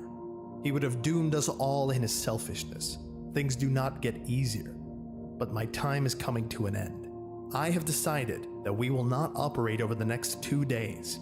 It will be a time for rest, so we can prepare for what is to come. I will welcome my death. Even if it's not quick, the world will lie still again on Monday, and it will thank us for it. Additional notes found near the body of Reverend Hawshore. The first of these appear to be a transcript from a speech made by the Reverend, presumably to the members of the Victory Society. Brothers and sisters, we come together for the last time today. It has been an honor to work with you all. I could not have hoped for a better group with which to secure the future of mankind. From the dawn of time, terrible impossibilities have spawned from the darkness between stars, not hating life, simply being indifferent to it. We are ants to these abominations, these demented gods. I use this term as this is what they are called in older texts. You will not find any biblical god here. Or perhaps you will. I do not know. The use of gods here is the specific form of creature born from the primordial chaos of this reality. Not just a powerful being. Simply powerful beings do not reach the uncaring depths of cruelty and depravity that the gods do. They are so far above us that we are but insects. Accordingly, we shall look as such. In order to gain the forgiveness and the favor of the gods, we must learn to know our place before them. Each of these things seeks dominion over the laws of reality itself, imposing the nature of their twisted existences upon stars and planets and people. The only answer to this threat? These gods must be destroyed. The slate wiped clean. We could not do this. By no means. No, but we cannot allow these things to exist. A kingdom cannot have 1 billion kings. We cannot kill gods. No. Only a god can kill a god. We will bring them here and bind them. Bind them until their bloodlust is sated, until all but one is dead. Always a single god remains. The victor, who returns whence they came as the only god remaining. But their primordial chaos eventually spawns more gods, more twisted angels and demons, and so it all comes to pass again. Our vigilance must be constant, for a new victor must be found again and again. We will leave a mark in creation, but it will fade, it will heal. Stand strong as our people have before. Stand strong as the near men in ancient cities did. Stand strong as we did at the gates of Sodom. Stand strong as we have always stood strong, because this must always be done. Fortune favors those who take bold steps. We shall become unified with Inanimatum, entering the Somnium Eternum. May we be forgiven. Sorry, I seem to have hammed that speech up a little bit whilst delivering it.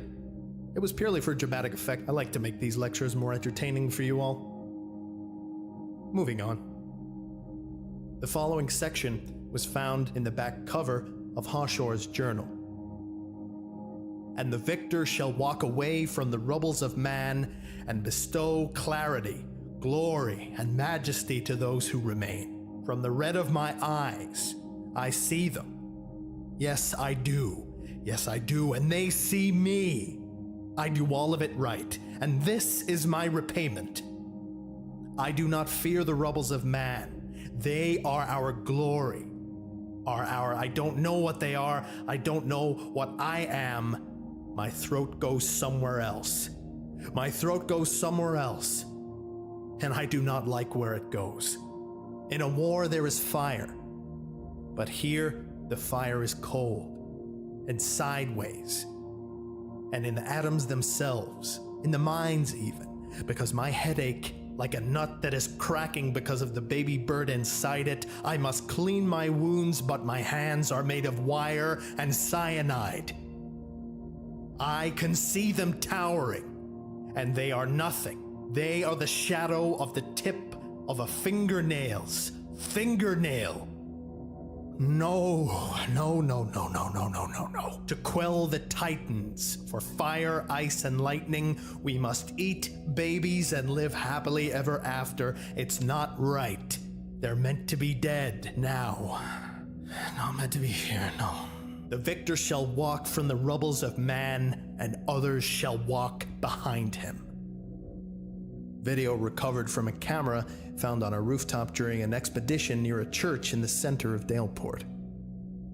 Several entities of varying descriptions are visible, engaging in hostilities with each other. Daleport's church is visible in the background, as the density of SCP-1936-1 is reduced for unknown reasons.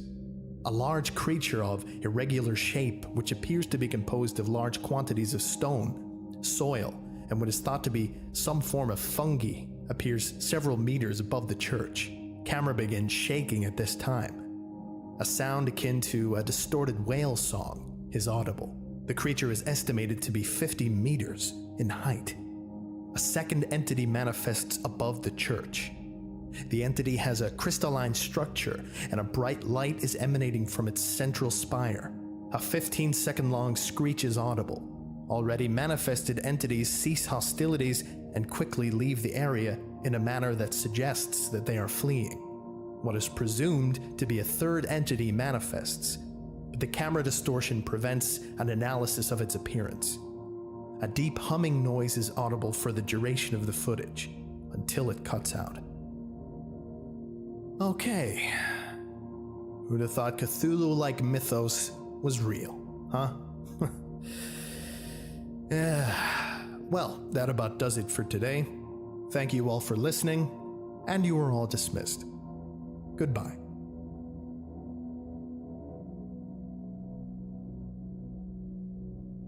I would like to give a special thank you to André Bechert. Thank you very much, André. Your pledge is very much appreciated. If you would like to know how you can get a personalized thank you at the end of each of my videos, as well as some other really cool stuff as well, go to patreon.com/TheVulcan. Thank you.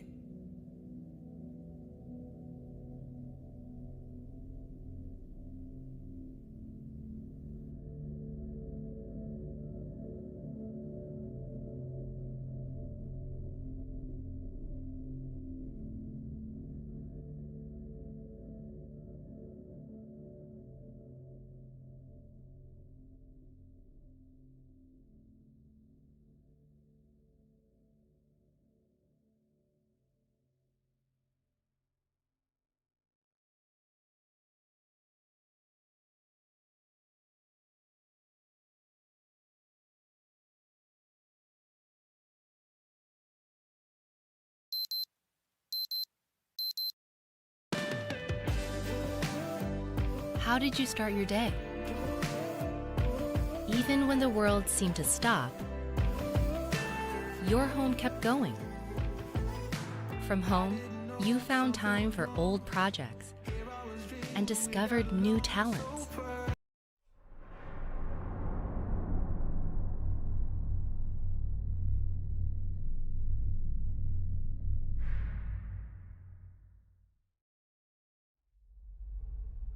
Good afternoon, everyone. I'm Dr. Miller, and today we're not going to be covering a specific anomaly, but rather a broader type of anomaly that we at the Foundation have observed over the years. This anomaly has many names, but the most common term adopted by Foundation researchers is reality bender, or type greens, by GOC operatives. The following document, seized by Mobile Task Force Delta 5, is part of a larger case file on the Global Occult Coalition. This section is an excerpt from a publication entitled Physics Division Field Manual 13, Special Circumstances, Humanoid Threat Entities. Type Green, Reality Bender. Introduction. Reality benders, type greens, have a certain mystique among GOC operatives. Some operatives even argue that it is impossible to terminate a type green, and that it is suicide to even try. The kill record of our organization says otherwise. The key to terminating type green entities lies in finding and taking advantage of their few weaknesses. In 95% of cases, greens cannot predict the future and can be taken by surprise. have limited range and cannot affect what they cannot perceive. They cannot impose their will on anything if they have no will to impose, and have human foibles that can be manipulated emotionally and/or rationally. Sequence. 99% of type greens undergo the following sequence of psychological changes as their powers progress. Phase 1. Denial. The subject refuses to acknowledge their ability to warp reality. The type green will attempt to rationalize away their abilities by various means. In some cases, the type green will end here. Their ability will be self-suppressed and they will not proceed. However, most then proceed to Phase 2, experimentation. The subject acknowledges their abilities and begins to test the limits of their powers. In general, type greens tend to experiment in one of two patterns: slowly, methodically, and carefully, advancing a small amount at a time, or in a small number of sudden jumps. In any case, the subject will generally remain in this mode for some time before proceeding to Phase 3, stability. The subject reaches the limit of their powers and determines the boundaries of their abilities. The type green achieves control over their reality shifts and can manipulate them as necessary. More importantly, they can choose not to utilize their abilities if needed. Phase 3 is normally characterized by attempts to live a normal life. The subject will continue in normal routines and, aside from necessary precautions to prevent losing control, will utilize their abilities only in private and only in a manner that will not harm others. These type greens may be classified as threat level 1, monitor, do not engage, but should be monitored closely due to the risk of proceeding to Phase 4, the child god. Sadly, the majority of type greens will eventually progress to Phase 4. During this phase, the reality bender becomes obsessed with the power it possesses and will attempt to utilize it for personal gain at the cost of others. This phase is marked by reduced empathy for other humans, inability to accept personal faults, and increased megalomania. Although warning signs are numerous, the key aspect of a Phase 4 is the use of their abilities to manipulate other humans. Teenage and young adult type greens will typically use their abilities for sexual purposes, while children will attempt to make strangers their friends. Older adults may attempt to manipulate others for love or financial gain. Although a few cases have resulted where the type green then reverts to Phase 3, 99% of them will remain at Phase 4 until eliminated. For this reason, Phase 4 type greens should be considered threat level 5, immediate threat, and eliminated immediately, as they represent a major threat to all aspects of the fivefold mission. Termination. Any attempt to eliminate a type green must take into consideration the three factors for dynamic entry in close-quarter battle. Speed. Type greens are able to quickly react to any threat. In order to ensure a successful kill, the operation must take no longer than 1 second from initiation of hostiles to termination of subject. This is the average time it takes for a human being to reflexively react to an unexpected threat or event. Surprise. Type greens are able to quickly adapt to known threats. It is recommended that a bluff play be carried out. An overt threat is to be presented to the subject for them to fixate upon, while the actual kill is carried out from an unexpected direction. Violence of action. The kill method chosen to eliminate a type green must ensure a successful termination on the first shot. Sniper weapons should utilize large caliber rounds, preferably hollow point for maximum expansion or armor piercing as needed. Firearms are, of course, a secondary kill choice. Explosives are recommended, but may not be usable due to collateral damage risks. If firearms must be used, multiple shooters should be present and all should aim for headshots if possible, or center torso shots if necessary. Example. Names have been redacted for security purposes. Subject Alpha, Alice, was a 90-year-old Caucasian woman living on a farmhouse in Town A, Anytown, USA. Alice first came to the attention of the GOC following reports of ghosts haunting the fields outside her town. initial covert investigation was able to rule out the presence of actual spectral entities through Veritas scanning. Further investigation was approved. A GOC special observer, Oscar, proceeded to Anytown with a full support team, posing as the cast and crew of the reality television program Ghost Finders Incorporated. Subject Alice was discovered to be living alone with 2 cats. She had been widowed for 3 years prior, and her children all lived out of state. Subject Alice proved personable and charming, and often engaged the operatives in conversation and provided them with tea and home-baked cookies. Oscar soon determined over the course of the next few days that Alice was the proximal cause of the apparitions, as they only appeared when Alice was either asleep or not present. Upon engaging her in further conversation, he discovered that she was a lapsed Catholic, now agnostic, who expressed a desire to believe in an afterlife but was not satisfied by her faith. Agent Oscar theorized that Alice was a subconscious type green who was expressing her grief over her husband's death by manifesting apparitions of his ghost. Following a lengthy philosophical discussion, including a discussion of Pascal's wager, the apparitions increased in strength and clarity, allowing Oscar to obtain a clear photograph of the entity. He then presented the photograph to Alice for identification. To his surprise, Alice identified the photograph not as her husband, but as Subject B, Bob, a young man with whom she had been acquainted during her younger years. Alice claimed that she and Bob had been romantically involved in the early 1940s, but their relationship had been suspended when Bob was drafted into the Second World War. During that war, Alice made the acquaintance of her eventual husband, a factory worker who had been classified 4F due to a leg injury caused by an automobile accident. 2 days after Bob received her Dear John letter, he was killed in Normandy during Operation Overlord. Alice's heightened emotional state caused the apparitions to increase in frequency and intensity, including physical manifestations.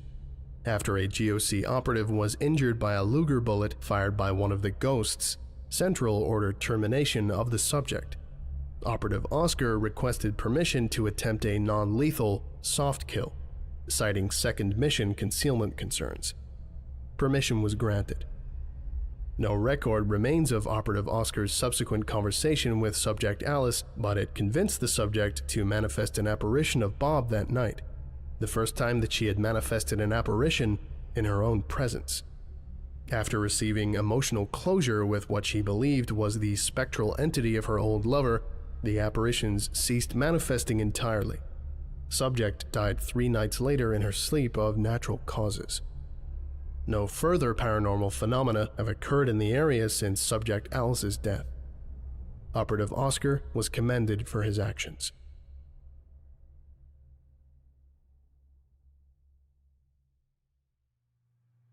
Afternoon, everyone. Have a seat, get a cup of coffee and a muffin. Also, a reminder, the seminar rooms are a weapons-free zone. Please make sure you've surrendered your weapons at the reception desk. I know, it's bullshit, but the last thing I need is an 05 complaining because one of you was walking around the blue zones with your piece. Everyone good? Cool. Today's seminar is a subject near and dear to my heart. Reality benders. Type greens, Mary Sues, Bixby's, Shapers, wizards, gods, devils, outside observers, call them what you will. These are the guys that change reality based on perception and willpower. I've made a career out of both containing and killing these guys. You're here to get certified to do the same thing. Want to know my secret? We'll get to that later. First of all, I want you to take a look at the doors to the seminar room. Notice something about them? Look again. What doors? Yes, the doors are gone. Take a closer look if you want. Touch them. They're not there. The doors have literally disappeared. But that's okay, right? You can still get out the windows if you want. Except there's one small problem. There aren't any windows in this room either, are there? All the windows are gone. There's nothing but 4 blank walls, a ceiling, and a floor. No way out. But how did you get in? Starting to freak out a bit? Don't worry. Just take a deep breath. You're gonna be alright. Just a bit of a change to the way the room's set up. It's not like anything worse is happening. I mean, it could be worse, right? At least you're safe in here. It's not like the desks are coming alive to kill you now, is it? Oh, wait. Yes, they are. The desks are going to kill you. What are you gonna do? How are you gonna survive? The goddamn room is alive and going to eat you. Watch for those desks, they've got teeth. Get the away from there now. You wanna live? You're gonna have to fight. Don't try to deny it, you motherfuckers. This is real. This is happening. This is a reality bend, and you're gonna die unless you can fight it now. Oh, I see. A real tough guy, huh? What the are you gonna do with that 9mm? Is that gun really gonna do anything against a reality bender? I can turn your goddamn bullets into sand. I can turn your eyes into jello. I can turn your gun into a f***ing bagel. Now put that damn gun down and lie the f*** down on the ground, you f***ing nugget. I am a living god, and you are nothing but a f***ing insect. What do I want? What do I want? What the shit do I need from a f***ing turd like you? I don't want anything that you can give me except to be like lately, and that's all you are gonna be. You're gonna be nothing but toys in front of this god game for all eternity. There is no escape, no respite. You live when I say live. You die only if I allow it. There is nothing left but my imagination, and you are all figments of it.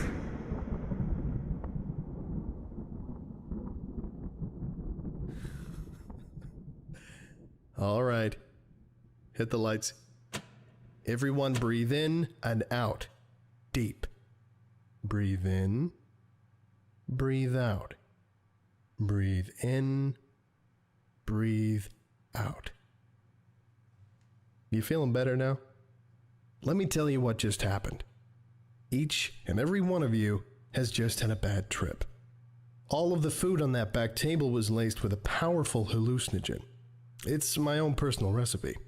In addition to hallucinations, it renders one very susceptible to suggestion. Combined with some simple hypnosis and some special effects trickery, the end result is as close as we can get to showing you what a reality bender's attack feels like. The support staff are pumping in an aerosolized counteragent into the air vents as we speak.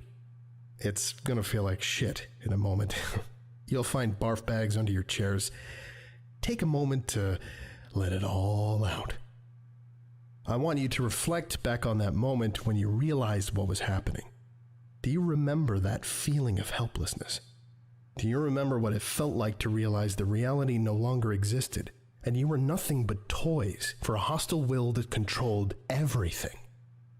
Remember that and hold on to it the first time you're about to go up against a reality bender. If you ever think that maybe you can contain them, or maybe they can be reasoned with, remember what it felt like when you were tripping balls and nothing was real. Then kill that motherfucker before he knows you're even there. You're all certified now. Class dismissed.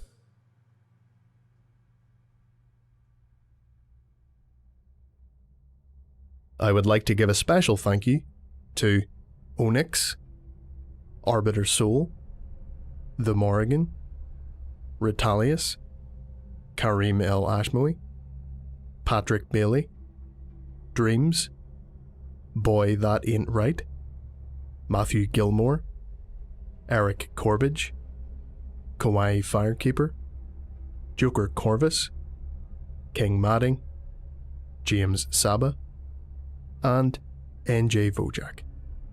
If you would like a special thank you at the end of each of my videos, and some other cool stuff as well, visit patreon.com/The Volgan.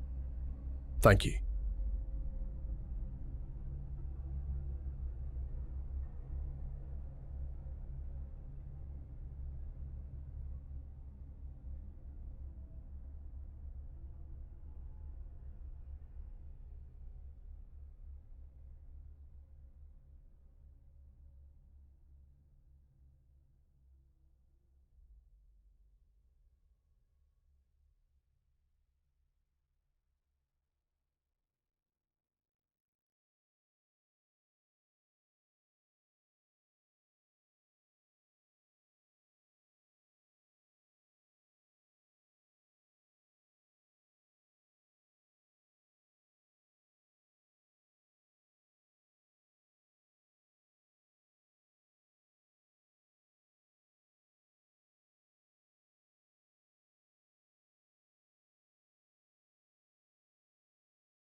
Time for a moment to breathe. Follow me and see. Relax with me. The following video is sponsored by Dashlane.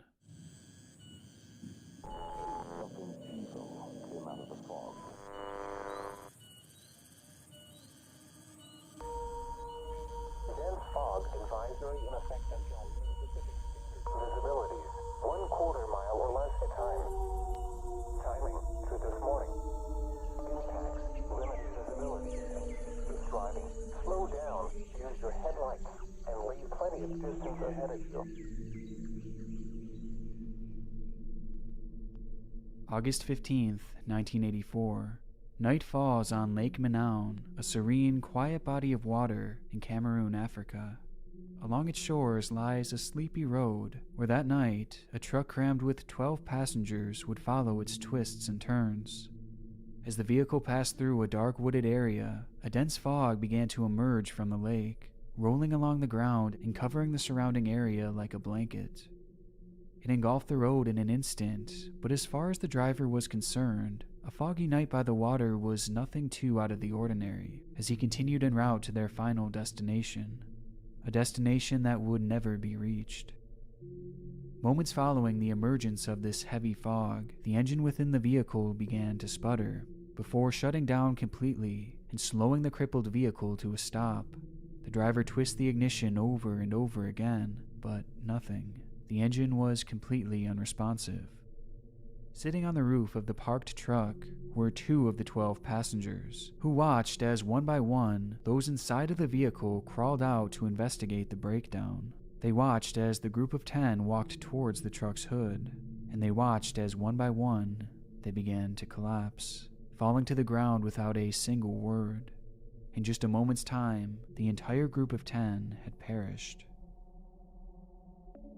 As the passengers on the roof looked on in horror, they began to witness the cattle and other livestock shriek in agony before falling to the ground as well. Even the bugs dropped from the sky, as on a night where you would typically hear the sound of a million insects, it instead grew deathly silent. That day, 37 people in total would lose their lives, with hundreds of livestock suffering the same mysterious fate. It was a disaster that happened in an instant, but to most of the outside world, it didn't happen at all. Left baffled, Cameroon authorities had no explanation to this sudden loss of life, leading to the event almost immediately being covered up and blacked out from the rest of the world.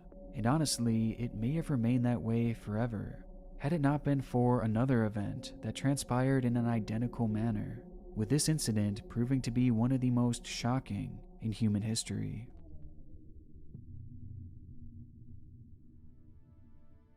Before we dive into this story, I want to briefly thank today's sponsor, Dashlane. As someone who uses the internet for practically everything, I'm always looking for new ways to streamline my workflow. And given the work I do, I've also been trying to further protect my private information while working online. And Dashlane does both. It's a service that stores all of my passwords, payments, as well as my personal information in a secure place only accessible to me. And when it comes time to use this information, I can access it from all of my devices and log in everywhere with just a single click. Dashlane is consistently ranked as a top password manager, in large part due to its patented security technology and machine learning. And on top of it all, Dashlane also comes with a VPN, further making your online presence safer than ever. And with their autofill feature, I never have to worry about memorizing or writing down complex hack-proof passwords. So if you find this as helpful as I do, you can try Dashlane for free on your first device by heading over to dashlane.com/Nick. And if you'd like to upgrade to premium afterwards, you can do so by using my code NICK for 50% off. Scientists were at a loss following the disaster at Lake Manaon, as first-hand reports were few and far between, given that hardly anyone in the area had survived. From what they could gather, residents reported hearing a loud noise at some point during the night. The noise had come from the direction of the lake and sounded almost like an explosion, which seemed consistent with the appearance of the vegetation surrounding the water, as trees, grass, and bushes were left completely flattened, almost as if it had been crushed by the force of an explosion. Following the strange noises, fog began to quickly cover the entire area, which was of particular interest, as survivors reported that it appeared different than your typical mist. It had a heavy stench, and even slightly burned the skin of those who stood in its way. And as soon as the fog rolled in, both humans and animals alike began collapsing, and eventually passing away, with the official cause of death for all of the victims being asphyxiation. The fog also seemed to move in an unnatural way, as it rolled along the ground, never straying more than a few feet above the surface, meaning that when the two passengers were seated on top of the truck, they never actually came into physical contact with the mist, because it never rose that high. And given that they had survived unscathed, well, it seemed apparent that the mist itself was likely what had caused the deaths. But determining how or why a mist could have killed everything in the surrounding area, well, that was another question entirely. Looking at all the evidence, it was initially theorized that this event was spurred on by volcanic activity, as there was an active volcano field beneath the lake itself, which upon eruption may have released a cloud of toxic fumes into the air. Though upon further testing, it was determined that the volcano was inactive at the time, and no evidence of an eruption was present.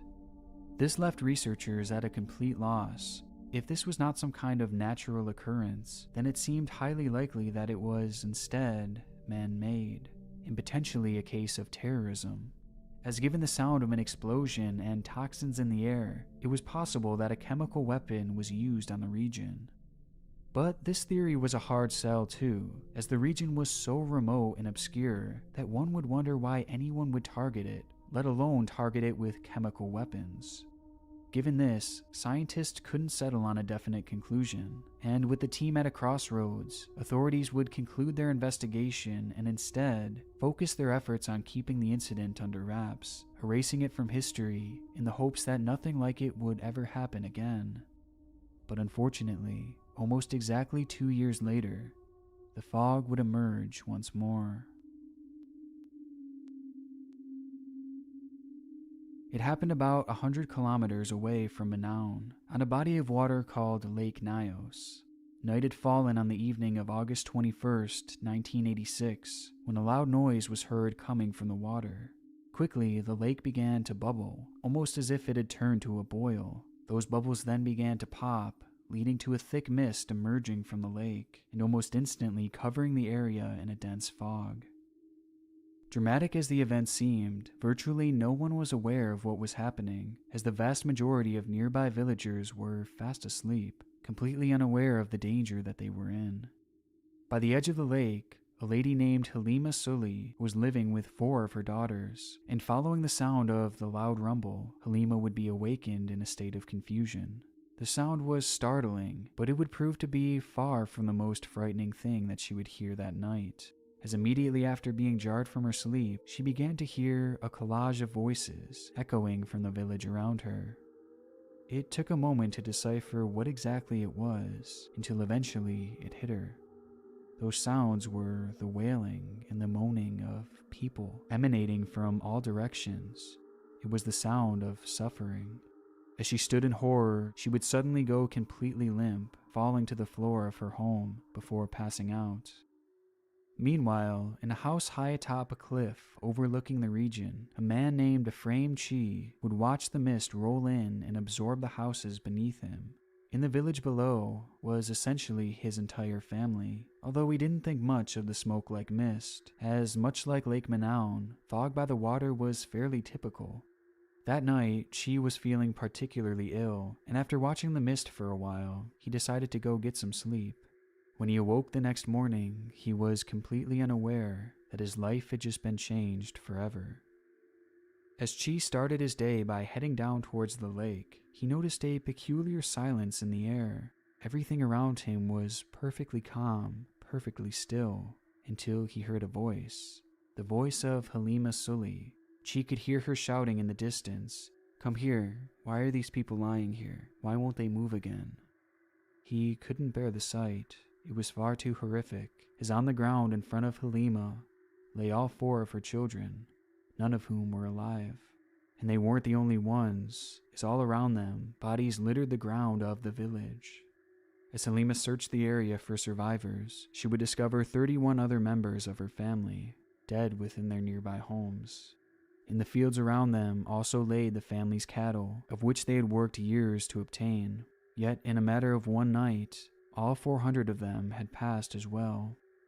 That night, Halima had quite literally lost everything, and all that remained of her family was her. And she wasn't the only one. One man living in the nearby village of Sabam had also heard the loud rumble that night. His name was Joseph Nikwain, and after he too was awakened by the blast, he emerged from his bed to check on his daughter. Within his home was a cloud of mist, and through strained eyes he headed towards her room, though he didn't make it far. He described his account by saying, "I could not speak, I became unconscious. I could not open my mouth because then I smelled something terrible. I heard my daughter snoring in a terrible way, very abnormal. When crossing to my daughter's bed, I collapsed and fell. I was there till 9 o'clock in the morning. I was surprised to see that my trousers were red and had stains like honey. I opened the door. I wanted to speak. My breath would not come out. My daughter was already dead." Facing the reality of his deceased daughter, Joseph would try and compose himself as he left his home in search of help, though outside was an even grislier sight. In virtually all the homes that surrounded him were the deceased bodies of his neighbors, some of whom were sprawled across the ground of the village, while others he could see through the windows of their homes, looking as if they had passed away in their sleep. On their skin, and Joseph's as well, were wounds comparable to chemical burns. Surrounding Joseph was nothing but death, as overnight practically the entire village had been wiped out, except for him. And worst of all, he had no idea how or why. In fact, nobody did. But perhaps Joseph's strangest encounter came from the lake itself. As he looked out to the water, he would notice that the lake's signature shade of brown was no more, and instead, that morning, the water ran red. For medical personnel, the sight was shocking. In the villages that the mist reached, survivors like Joseph, Chi, and Halima were few and far between, with those who did remain being left incredibly ill with sores across their bodies. Some had even become paralyzed, losing their ability to move for days and weeks. At Manaon, the medical professionals had found 37 individuals deceased along the water, which accounted for about half of the lake's inhabitants. But things at Nios were instantly much different, as the population was far more dense, and rather than medics finding a few dozen bodies the next day, they instead found hundreds. When it was all said and done, as many as 1,800 people lost their lives that night, with an exact number being unknown, as there were simply too many bodies to count as they moved to quickly bury the dead in a mass grave. Along with this, over 3,000 domesticated animals and livestock were killed as well, with the cause of death for both humans and animals being asphyxiation, and no immediate explanation as to why.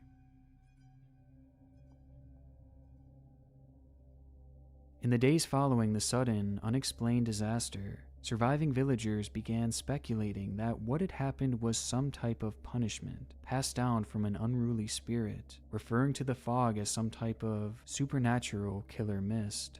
But opinions across the region varied, with some calling into question whether the government had been doing some type of experimentation in the area, potentially testing weapons or chemicals before something went very wrong, with this theory in particular remaining a big talking point for a while, as the two lakes affected were so close, so obscure, and both located in Cameroon.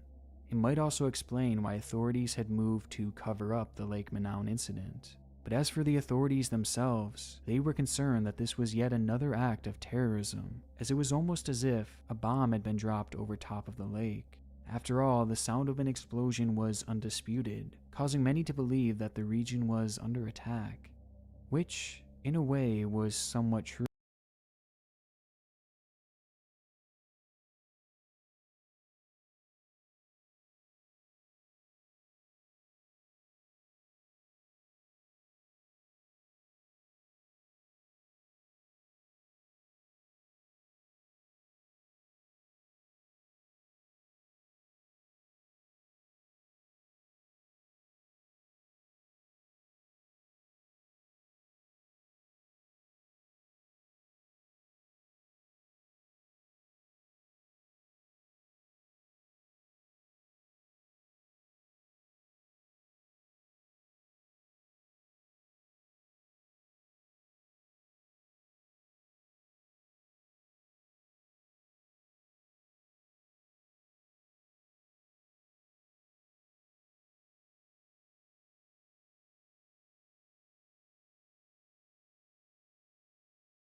Only this attack wasn't from some outside force, and instead, it was from nature itself. As scientists studied the two lakes at the center of these disasters, they would quickly note that both bodies of water were located on top of the same volcanic field. This volcanic field had been producing a large amount of magma, which in turn created carbon dioxide, or CO2, at an alarming rate. This was noteworthy as a huge amount of CO2 had been detected in the water of both lakes following these disasters, which led to the realization that over many years, that CO2 had been building up at the very bottom of these deep, deep lakes. And given the region's consistent temperatures, that CO2 had essentially stayed put, growing and growing each day without any sort of release from the depths of these waters. Well, that would be until the nights of August 15th, 1984, and August 21st, 1986, when the Earth had shifted, leading to the sudden exodus of centuries' worth of gas buildup.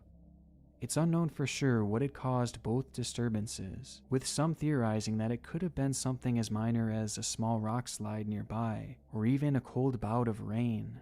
But whatever its cause, ultimately that carbon dioxide would be released and shoot up out of the water in an instant, soaring over 300 feet in the air. The blast was so severe that it even created a tsunami within the lake, with scientists estimating the wave to be over 60 feet tall, before crashing into the shore, flattening all vegetation in the immediate area, and dying out before it reached any villages. Though it wouldn't be the wave that proved to be so deadly, as instead it was the mist it brought up with it, as that fog was made up of almost entirely carbon dioxide, as well as other chemicals brought up from the bottom of the lake. CO2 is unbreathable and far denser than regular air, so as it emerged from both lakes, it stayed very low to the ground and essentially replaced all the oxygen in the area with an unbreathable gas, and the more those villagers tried to breathe it in, the faster it made them suffocate. This is why the truck's engine had stopped at the very beginning, as there was no oxygen to circulate within the engine, rendering combustion within it impossible. And this also explains how the majority of survivors lived in higher elevations, just high enough to avoid the low-lying gas. This theory also accounted for the wounds found on the bodies, as they were likely caused by CO2 poisoning. And the lake's red color the following day? Well, that change was a direct result of the high level of CO2 in the water. The event sounds so supernatural, so unbelievable, but this theory explained everything and would eventually be universally agreed upon as the cause for both disasters. And ultimately, it would lead to the founding of a new type of natural disaster, which would come to be known as a limnic eruption. With this discovery, scientists have now been able to install pipes in the water that allow these lakes to release their CO2 without any large explosions, making Manaus and Nios seemingly safe from another limnic eruption, at least for now. And fortunately, eruptions like this require a confluence of incredibly precise geological conditions, with scientists only confirming 3 lakes across the entire world that are capable of experiencing such a disaster. Which means that not only are Lake Manaus and Lake Nios now safe from these eruptions, but the world as a whole is as well. Well, not exactly. The problem arises with that third lake, Lake Kivu, a location where, unlike Nios and Manaus, there is yet to be any real progress in degassing it. They've added pipes like the others, but they haven't been nearly as effective. For one simple reason: size. Lake Manaus and Lake Nios are small lakes, with Lake Nios being only about a mile long each way, but Lake Kivu is much, much bigger. And to be exact, in comparison to Lake Nios, Kivu is 2,000 times larger and has roughly 2 million inhabitants living on or around its shores, all of whom could find themselves in the midst of a toxic fog should one of these eruptions occur. And as of now, it seems like only a matter of time. Scientists have discovered that limnic eruptions have been happening at Lake Kivu for a long time, and they seem to happen roughly once every 1,000 years, meaning that it could happen at any moment. especially considering that the last confirmed large-scale eruption seems to have been roughly 5,000 years ago, meaning that the people living around Lake Kivu may be living on borrowed time, with experts predicting that the event could be even worse than you'd expect, because deep within the lake lies a high level of methane, which, given its flammability, wouldn't just lead to a toxic fog covering the area, but it would lead to fire covering it as well, giving it the possibility of setting miles and miles of land on fire in an instant. The risk is so serious that some have fled the area over fears of an eruption, while others go about their daily lives with no clue of the danger that surrounds them, as all it would take is one earthquake, or an eruption of a nearby volcano, or even something as minor as a cold bout of rain, to trigger what could easily become the most devastating natural disaster of all time. And with this possibility lurking at any moment, all we can really do at this point is wait. I want to give a massive thank you to the commenter who suggested this video, as well as my gold tier and god tier patrons, Allie Farmer, Barry Winstanley, Bazoo42, Biznacker, Brandon Flores, Karen S., Donovan Aaron, Emily Gray, Game Gamer, Jay Money, Just Alley, Catherine Ross, Lacey, Mark PH, Nathan Backus, Non-Luke Music, Quinn Kiwi, Robert Urbito, Sam Lutfi, Skelly, Sub to Micro O, The Deck of Cards, Unblended Korchnoi, and Zinsu Sensei.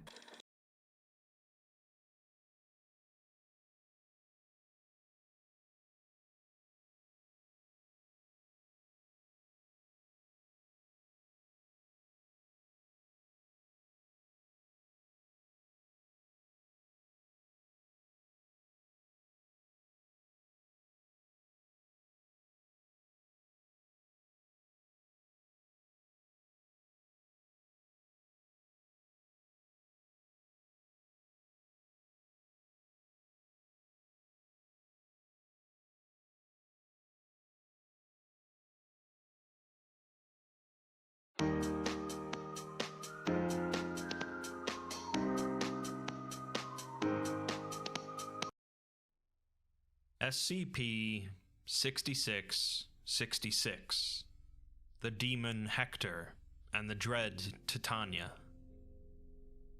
As we continue to explore the SCP universe, we're uncovering more and more of the history of the anomalous world and its peoples. One big part of this history is collectively known as the Cactusverse, named after its creator, DJ Cactus, an expanding web of myths, curses, betrayals, and discoveries. The piece we'll be discussing today answers a number of questions about the Cactusverse, but also serves to raise a number more. I won't quite say that knowledge of the other pieces of the canon, notably SCP-4812 and SCP-4840, are required to enjoy this one, but it certainly wouldn't hurt. With that said, let's strap ourselves in and begin. SCP-6666 is listed as Thaumiel class, meaning that it assists in some way in the containment of other anomalies, although the specifics of this function won't become clear until much later. It's described as a colossal botanical entity located in the Amazon rainforest, comprised of a wide trunk and many thousands of arching branches reaching away from the center mass. It appears to be a form of a tree, with a trunk roughly 380 meters in diameter and a height of 9.2 kilometers, although it doesn't resemble any known species of tree, and it shows no signs of life at a cellular level. It's also notably inverted, meaning that it's hanging upside down in a massive subterranean cavern, 52 kilometers wide at its widest point and 43 kilometers deep at its presumed deepest point. The cavern seems to have been formed naturally between 450 and 560 million years ago, and its walls are almost completely covered in the tree's roots, suggesting that at some point the roots grew downwards into the earth rather than up towards the surface. The whole floor of this massive cavern is covered in a thick fog, 200 meters thick, which continuously flows outward from a jagged opening in the side of the tree. The Foundation still has no idea what exactly the fog is composed of, but living creatures who breathe it in suffer a near immediate loss of neurological function, with long-term exposure leading to a shutdown of the central nervous system and death. The oldest roots of the tree are stationary, but despite the fact that the tree seems to be entirely biologically inert, new growths continue to form, and are both mobile and hostile. These roots continue to appear above ground, attacking anything that comes near them and attempting to pull them down into the cavern. This effect can be mitigated by stopping all movement, but unless quickly rescued by a team brandishing incendiary weapons, it's likely that the large quantity of roots will simply suffocate the individual instead. The cavern is accessible via a large cylindrical shaft with a stairwell built into its side, although it ends just below the lip of the cavern ceiling in a way that indicates that it originally extended beyond that part, possibly as part of an extremely tall tower. Radar scans of the bottom of the cavern indicate that the majority of it is covered by a vast forest of tall trees, with the eastern side of the cavern containing an extensive network of ancient ruins, partially covered by the fog. Perhaps the most notable aspect of the tree is the gigantic, vaguely humanoid entity partially emerging from an opening in its side. The entity possesses 6 arms and 6 eyes, is believed to be roughly 23 meters in height, and has numerous scars and burns across its skin. One of its arms is significantly larger than the rest, and is partially fused at the wrist with a large spear, roughly 18 meters long, which it seems to have used to open up the side of the tree. The entity has no ears, nose, or mouth, but is capable of vocalizing in a currently unknown language, and seems to be in a state of permanent torment due to the fog pouring out of the opening. It is capable of regenerating, however, allowing it to stay in its current position without succumbing to the fog. According to SCP-4840-A, Seth, this entity is the Demon Hector, one of the 4 knights described in SCP-4812, along with Lancelot in SCP-4840, Lahire, SCP-2254, and a yet undiscovered 4th entity. All of these entities are potentially many millions of years old, if not older, possibly predating the existence of much of the Earth itself. Let's do a little bit of a recap then on these 4 knights. A long, long time ago, there was a kingdom known as the Sky Kings of Old Europe, led by the Great House of Apollyon, who descended directly from the first man, Adam al-Assem. One of these kings eventually decided to spread his rule across the Great Sea, to where the Fair Folk, or the Fae, lived. The Fae were busy in a war with the Children of the Night, SCP-1000, also known as Bigfoot, and thus were easily slaughtered by the Sky Kings. A single survivor was taken back across the ocean, a Fae princess, who proceeded to curse the House of Apollyon and the king, praying to an old and nameless god. The king was dragged into the depths by fiery chains, and the king's son ended up throwing the princess in a deep dungeon and tossing away the key. 4 great knights were then appointed to defend the kingdom: Lahire the Fierce, Lancelot the Cunning, Hector the Stalwart, and Ogier the Faithful. Unfortunately, the princess's curse unleashed 3 great horrors in the land, known as the 3 Profanities, which in turn corrupted the knights' hearts and caused them to betray the king. The king then also cursed them, causing their forms to twist and change into something vaguely resembling the gods of the Fair Folk, and they each went their own way. Lancelot eventually went to the great ancient city of Autopapadopolis with violent intent, but was struck down by a group including Seth, one of the sons of Adam al-Assem. Lahire is contained by the Foundation in Alabama as SCP-2254, while Hector seems to be contained here by the tree, and Ogier is still unlocated. They were each apparently kept hidden from the world for hundreds of thousands of years by the efforts of Seth, but since growing weaker in recent times, they are now all perceptible once again. The discovery of SCP-6666 was instigated through the investigation of another anomaly, SCP-4008, Wormwood. Wormwood describes a species of tree developed by the Davite civilization that is capable of not only rapidly growing and subsequently breaking down, thus collapsing everything around it into the ground, but also produces an anti-memetic effect that causes practically all humans on the planet to lose any memories they possessed of anything within the area encompassed by the tree. This means that when the Davites set off one of these trees, it was capable of essentially erasing entire civilizations from history. The question that the Foundation had then is where exactly the seeds of Wormwood came from, which would prove to be a tricky question to answer, since the source would be a sort of historical black hole. This led them to the Amazon, to a section where they could find no trace of human civilization. It took them decades of mapping out the forest before they eventually found the source, the underground dead tree. Project Paragon was set up to investigate and contain the tree, led by director Shannon Lancaster. We're given a transcript of a meeting between Lancaster and two other heads of the project discussing their investigation. They're having to continue to modify their perimeter due to the rapid growth of new roots, necessitating the constant presence of fire teams to destroy them. They've started to send in some drones to map out the cavern, concluding so far that everything down there is hundreds of thousands, if not millions of years old, and none of the ruins they've seen are South American in design, nor is it close to anything built by human hands in the last 10,000 years. Meanwhile, the forest blanketing the ground floor has so far been impenetrable.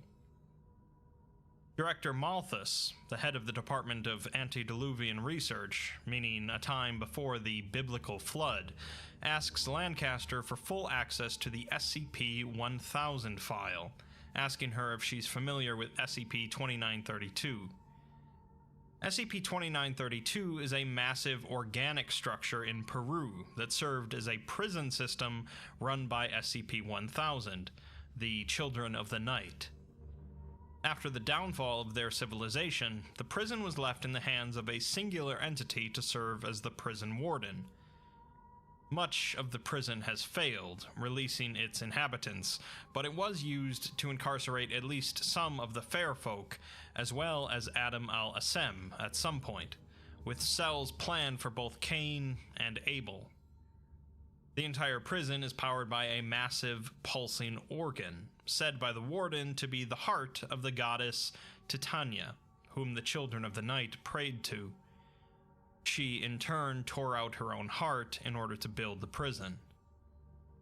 Malthus, however, mentions, and admits that it's atypical for a researcher to suggest, that he's read enough Shakespeare to know that Titania is not a god of Bigfoot, but rather the fairies, referencing A Midsummer Night's Dream. They go on to discuss the fog, which is described as a really fine pollen, and if even a speck of it gets on or in you, your entire nervous system starts shutting down in seconds. They're working on the logistics of actually sending in people on the ground, as even the slightest tear in their pressurized suits could be fatal. Malthus also asks to bring in somebody from the Eshu team, meaning somebody that works with SCP-4000, the forest that's home to the last remaining fairies. Malthus says that they need a first-hand account of what they're dealing with here, and if it were up to him, they would have already interviewed a dozen fairies by now. What's more, he also wants to speak with SCP-073, Cain, since Abel isn't very talkative, and Seth, from Autopapadopoulos, has been stuck in that city for millions of years. Cain was around at the time, and even better, has a photographic memory. They finished the meeting by mentioning that a number of the agents that they have placed on various observation platforms around the tree have been reporting some mild psychological symptoms recently, with a few having trouble sleeping. A member of the Eshu team, Dr. Park, was instructed to ask one of the fairies about Titania's prison and the Children of the Night during one of their annual meetings. Upon mentioning the prison, the fairy becomes visibly nervous and says that they never saw it themselves, but they heard stories of the torment that occurred there. Park asks them about the Children of the Night, causing the fairy to become even more nervous, closing the blinds on a nearby window, and saying that it's not something really spoken of, at least in pleasant company. The Children of the Night woke up in the forest, just as the fairies did, but while the fairies were in the treetops and could see the stars, the Children of the Night were down below, in darkness. When asked about Titania, the fairy gasps and pulls out a locket, staring at it briefly. They called her Ea, the sleeper in the stars. She was a god of starlight, and they loved her more than anything, even more than Gaia herself, presumably their goddess of the earth.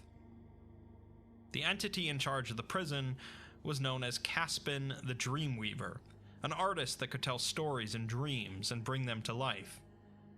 The Children of the Night apparently came for him, and he begged them to let him keep his life and his name, as names are precious to the fairies. The fairy explains that the Children of the Night were curious creatures that sat under the darkness of the trees in wide circles and would hum sad little songs together, swaying in unison. The fairies, in their arrogance, saw them only as sad little ground dwellers, cleaning up scraps and slinking around in the darkness. They chose not to notice that their songs caused the plants to bend towards them. They chose not to notice the bodies hanging from the tree branches, and chose not to notice travelers started going missing, and then the fairies themselves. They had ignored the Children of the Night for so long that by the time they started paying attention to them, they had turned foul. They came to Caspin and took him back down into the darkness, forcing him to teach them terrible things, including how to dream, as they were unable to, at least in the same way that fairies or humans can. Caspin was unable to teach them, however, and the fairy cannot imagine the horrors that Caspin witnessed down there in the dark. Afterwards, they asked Caspin to betray the fairies, and he did so without question. They apparently wanted to make a wish, so Caspin led them to Titania and let them ask it. Dr. Park asks what the wish was, but the answer is expunged from the record, and the fairy is noticeably shaking from the interview, saying that it was unforgivable. Don't worry though, we'll find out about that wish later. Another interview was conducted with SCP-073 by director Sophia Light, with Kane proving to be a very personable interviewee. Light asks him about the Children of the Night, and Kane says that he hasn't heard that name in a long time. He apparently never encountered them himself, as they only came to his side of the world once, and he was occupied at the time. They came at the behest of their masters, looking for the individual that had committed a terrible sin, the first sin, Adam al-Assem. Assem was Kane's father, with Lilith as his mother. Cain was the eldest of the siblings, followed by Abel and then Seth.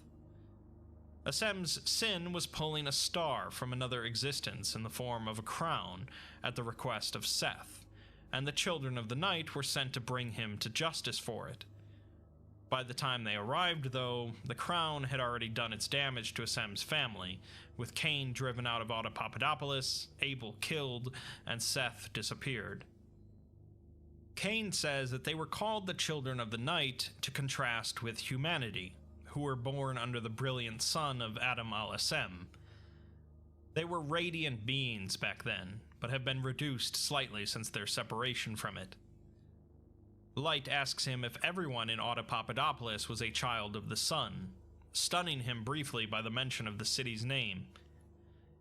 He responds that there were others in the city, greater and more terrible than him by far, but none greater than Assem, who kept the city and its secrets safe. After Assem disappeared, the city became more vulnerable, and he understands why they're discussing this now if the city has become exposed. Cain says that the children of the night are not like humanity or the fair folk. It's said that when the children of the night were first born, they had the curiosity of children, and eventually they found dark gods to pray to satisfy their curiosity. The dark gods demanded sacrifice in exchange for the powers required to fulfill the children of the night's desires, and this sacrifice came from the history of mankind, as the children of the night would swarm civilizations and pull them into the earth, removing all record of their existence from history. Cain goes on to say that the fairies were responsible for making them, or rather, wishing for them. The fairies worshipped Titania, a goddess of starlight and wishes, so when Assem plucked a star out of the sky, it was such a blasphemous sin to the fairies that they were forced to respond. They prayed to Titania to create the children of the night, either to specifically kill Assem or to at least protect the fairies from him. Unfortunately, the children of the night are destroyers, and they eventually turned on the fairies before crossing the ocean to attack humanity. As for what happened to them, the SCP-1000 files say that humanity ended up wiping out most of them during an event known as the Day of Flowers, where supposedly every flower bloomed at once. Cain also mentions the Day of Flowers, but says that he was far away from the lands of men at the time, so he can't really say what occurred. Light asks Cain how exactly old he is, but he's long since lost track, and it's impossible to say. He does know, however, that he won't live forever, and he just hopes to correct his family's wrongs before he slips quietly into the darkness. He does say that there might be someone else they could speak to for information, an old sorcerer who served the ancient Davite house of Maladroug named Methuselah. Biblically, Methuselah was said to be the longest living human on Earth, having lived for 969 years. Cain says that Methuselah learned from a dying Deva queen how to prolong his life with blood magic, and he's been poking around history ever since. Cain doesn't know if he was ever welcomed into the House of Apollyon to know their true secrets, but he doesn't doubt that Methuselah would have attempted to hang around them. He says that he has delusions of grandeur, but is certainly capable of some very real magic. Cain doesn't know where he would be by now, as he'd be hundreds of thousands of years old, but he would have been around during the time of the Children of the Night. Since Cain has a photographic memory, Light shows him a picture of an individual, and he confirms that that is indeed Methuselah, contained in another wing of the site Cain is in. Light also asks if Abel could provide any info, but Cain just says that he is angry and would be uninterested in questions of history, even if he had been there to witness them, which he probably wasn't since he's been in his sarcophagus for a long, long time.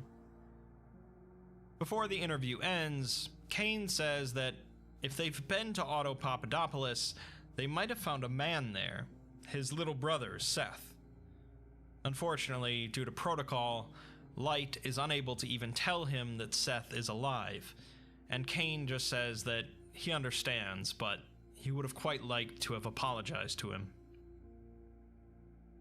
Moving on, one of the principal sources of information that the Foundation uncovered about the three profanities in the Sky Kings was known as the Conington Set, a collection of artifacts and journals written by an explorer, Sir Winston J. Conington. One excerpt taken from his journal discusses an ancient parable written by an individual known as Gom of Nod, which Conington believed describes events that took place near the end of the Sky King's rule. Some of the text has been damaged, but I'll otherwise read the parable verbatim. The words of Gom, son of Nod. Speak do I thus of these tales from the old world. Once there was a warrior, fair and strong, with eyes of green and auburn hair.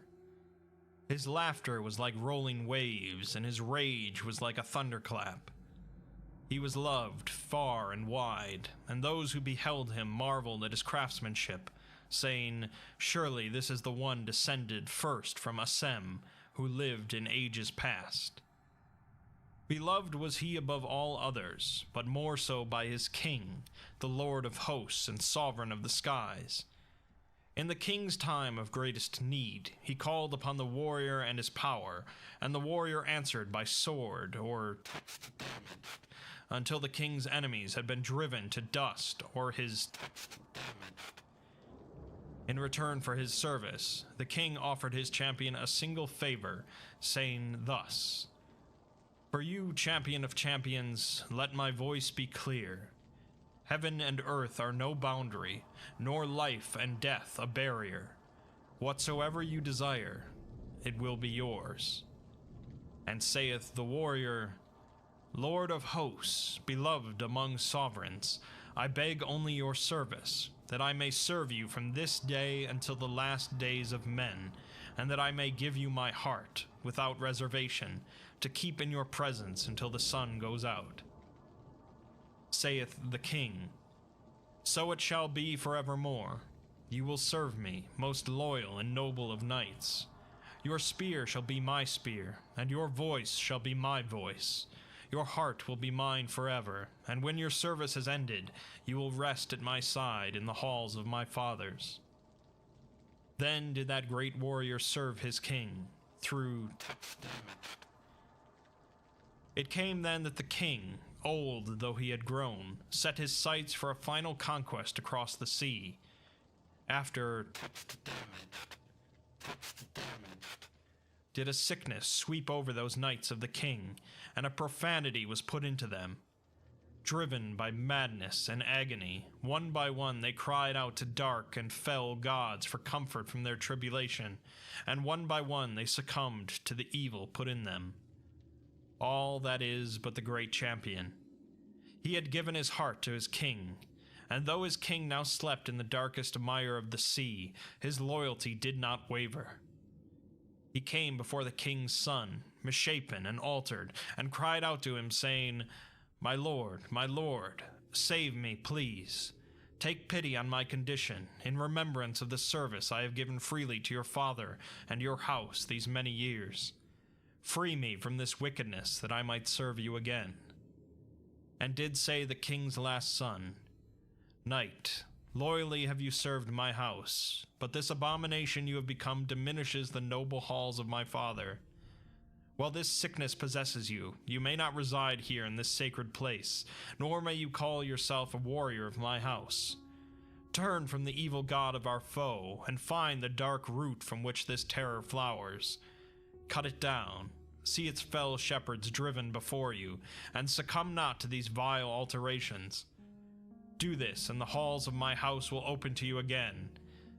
If loyalty to my father you have left in your wretched heart, then waste no time. Go and seek your salvation in the black forests beyond the sea, where mine father did seal our doom, for no such salvation remains for us but to excise this dread Titania from its soil. Do this, and regain your honor." Cursing and lamenting this tragedy, the warrior fled from those high halls like a writhing beast, a hurricane of torment and terror, and the people of his lord's kingdom wept and gnashed their teeth when they saw what had become of him who once stood by their king's side.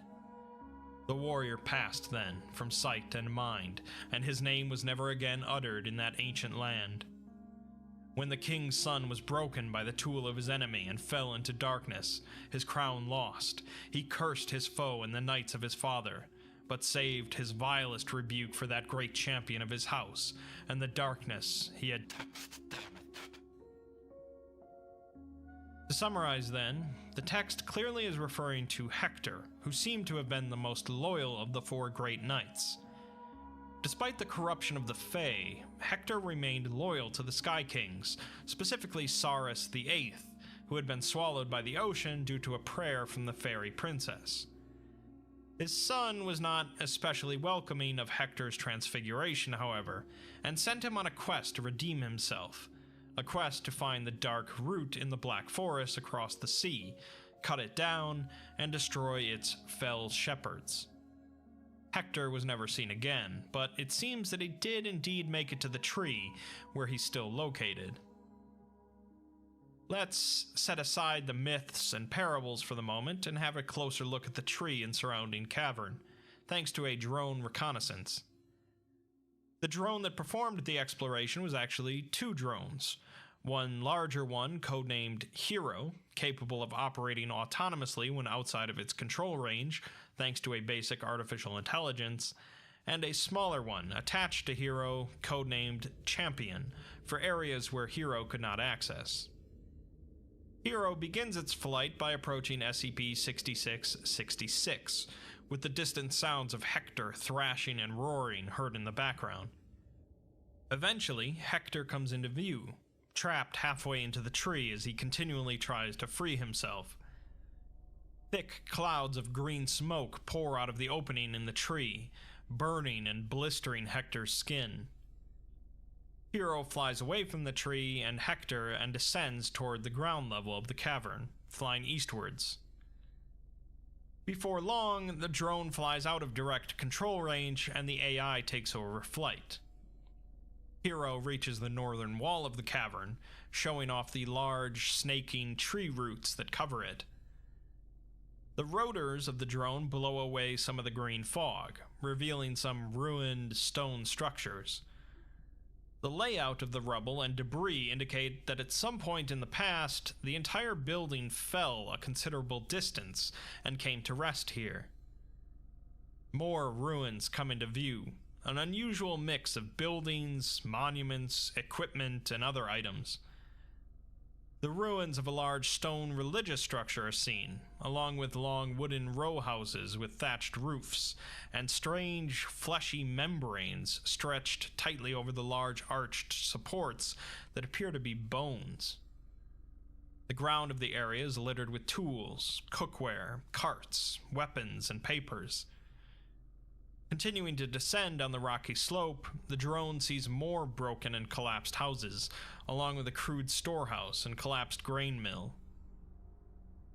As the green haze continues to clear, it becomes clear that this entire section of the cavern is covered with tens of thousands of buildings, as far as the eye can see, with many of them intertwined with the roots of the tree.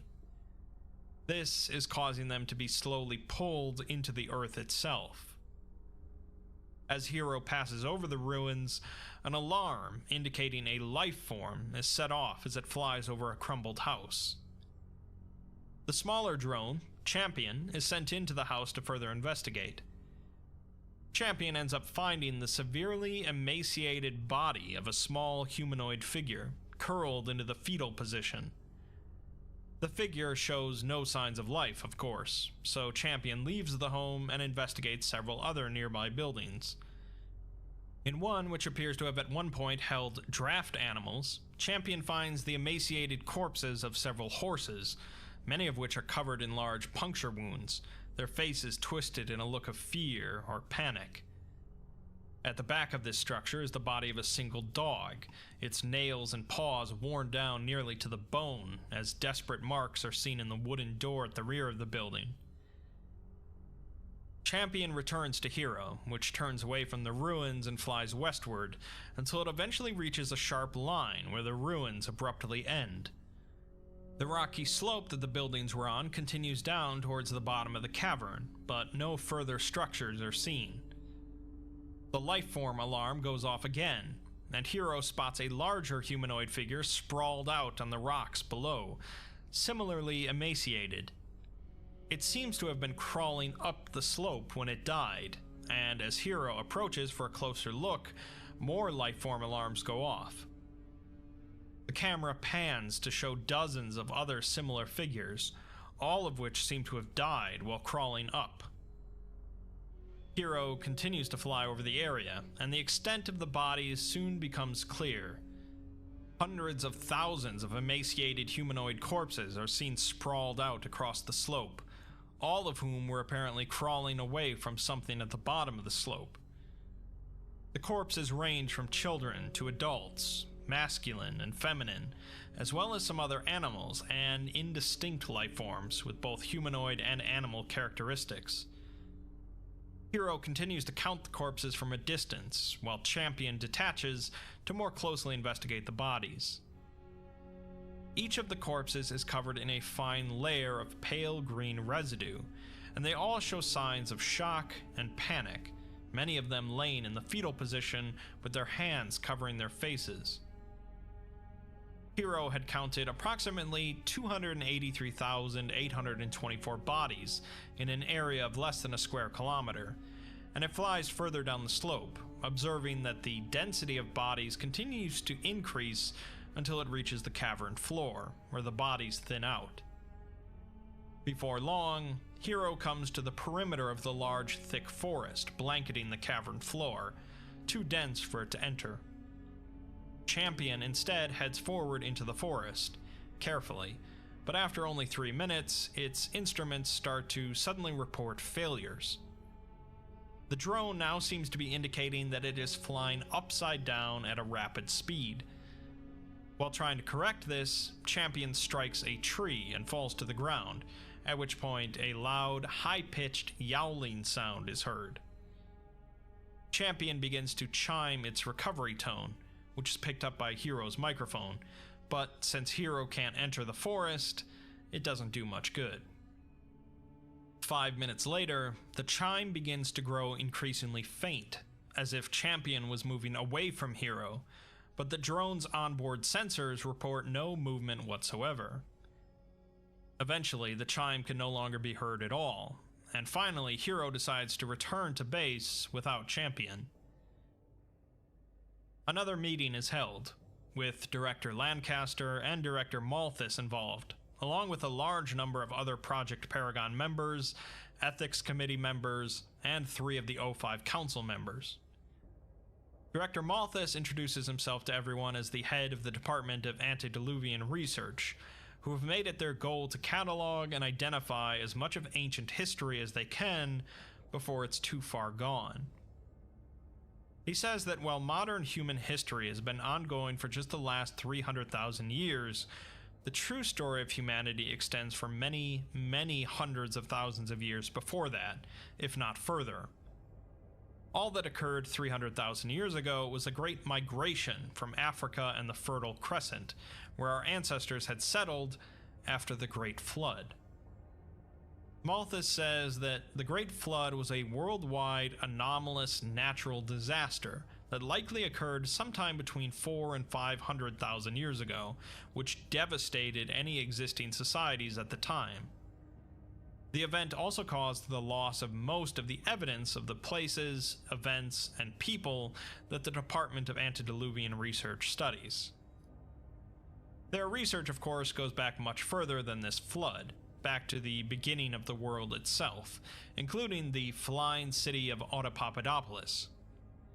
The Autopapadopolis that the Foundation knows is just a broken fragment of the first city, where a proto-human known as Assem ruled, and mankind got its start. The question remains of what happened before the founding of Autopapadopolis, and Malthus admits that they just don't know.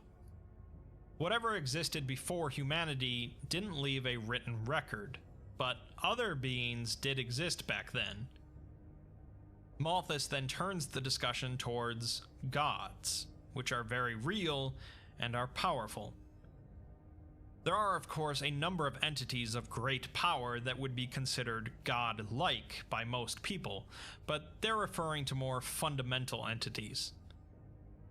They know of a couple gods that resided in Autopapadopolis, thanks to information gleaned from Seth. One was Mechane, the broken god, and another was Yaldabaoth, the god of flesh. The fairies, who predated humanity by millions of years, also had a number of gods they worshipped, the principal one among them being Ea, or Titania.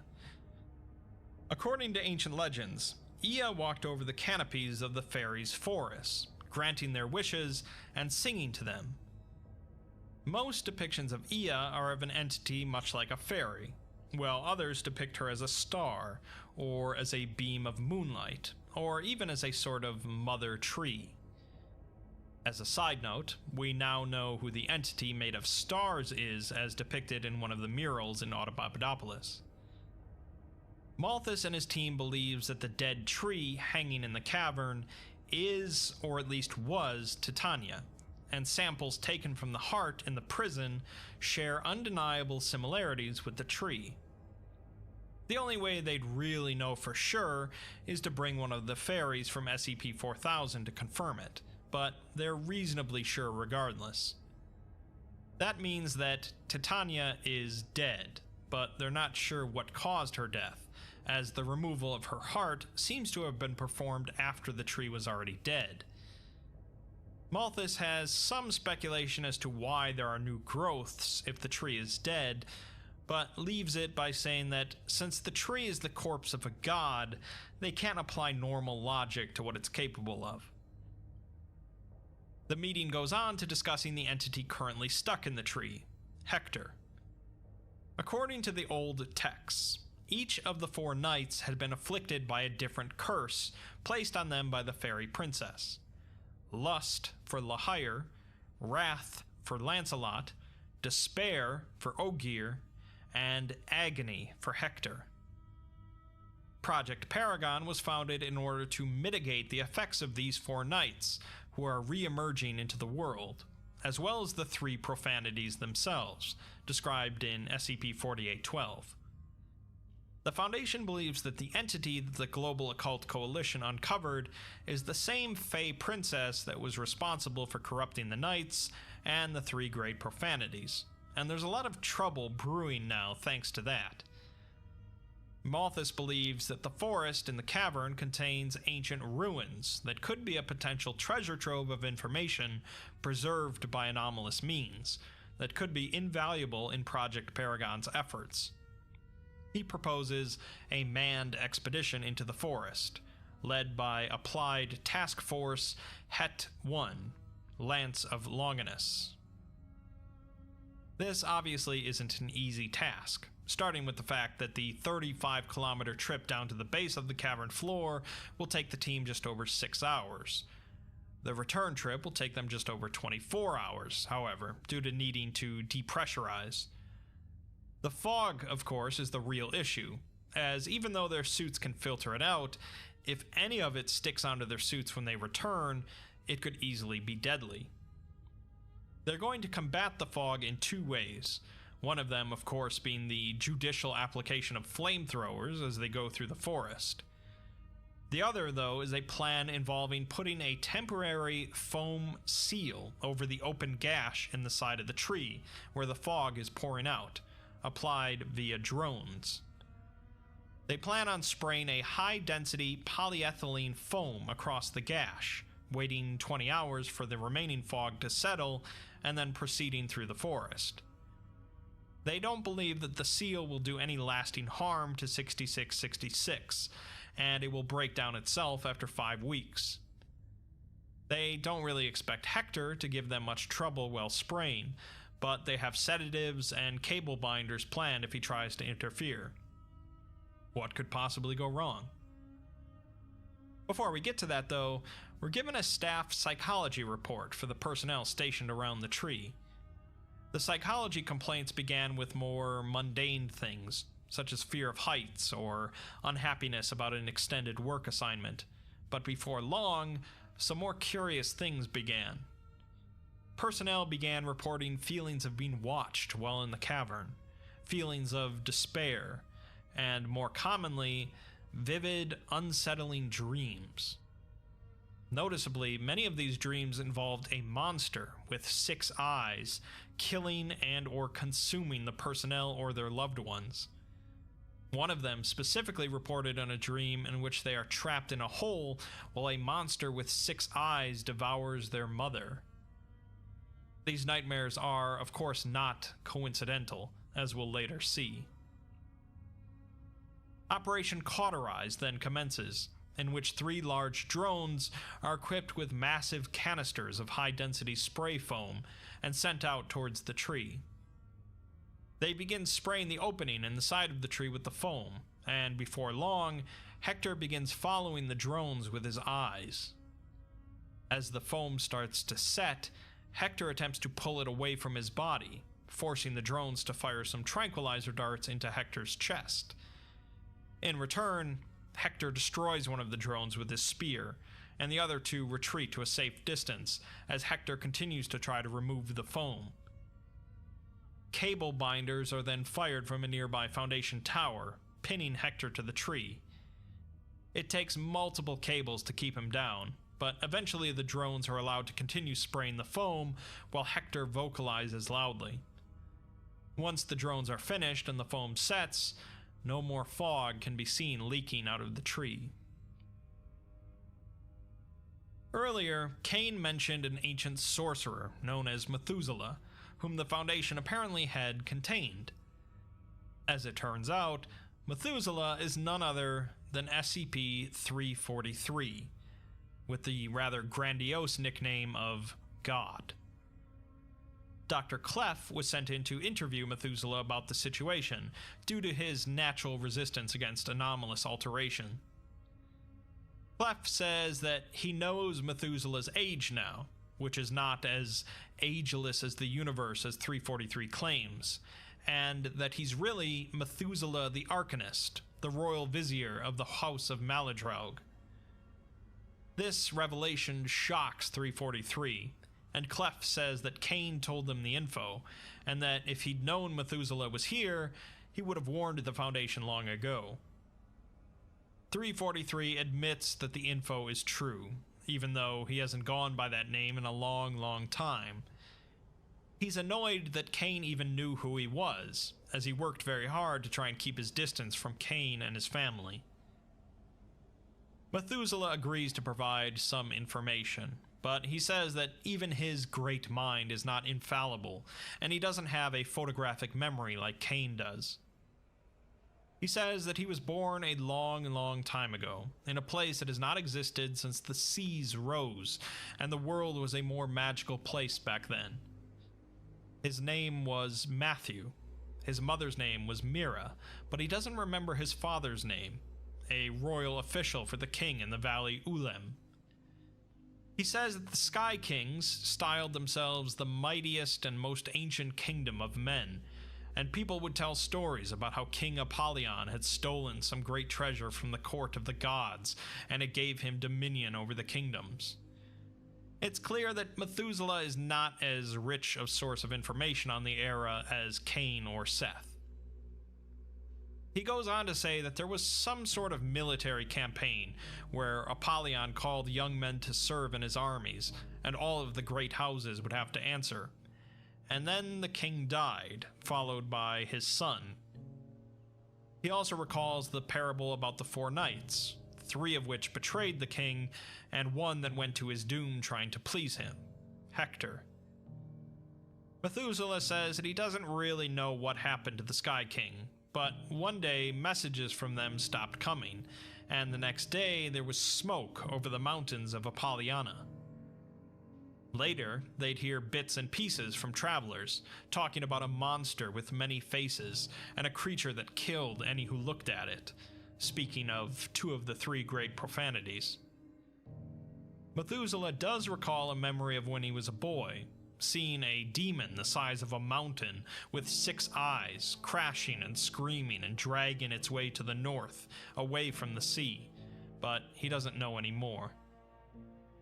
Clef changes the topic to the Children of the Night, which causes Methuselah to once again be shocked, and he says that he's forgotten a lot of things in his life, but he'll never forget them. He was a young wizard at the time, no more than 60 or 70, and he had left Ulem after his mother passed to go into the desert and study with a Davite sorcerer. He knew about the fairies at the time, as people told stories, but most people had never seen one since they lived across the sea. It was said that if you went across the sea, you'd find a white city where you could trade with fairies on starry nights.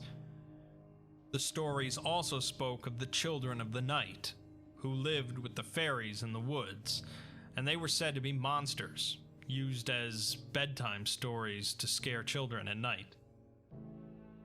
Methuselah remembers the first time he laid eyes on them, from the distance on a summer night. They were massive things, taller than any man and covered in matted hair. He says that they were like someone described a man to you, but they had never seen a man themselves. Their eyes glowed in the dark, and they just stood there in a row.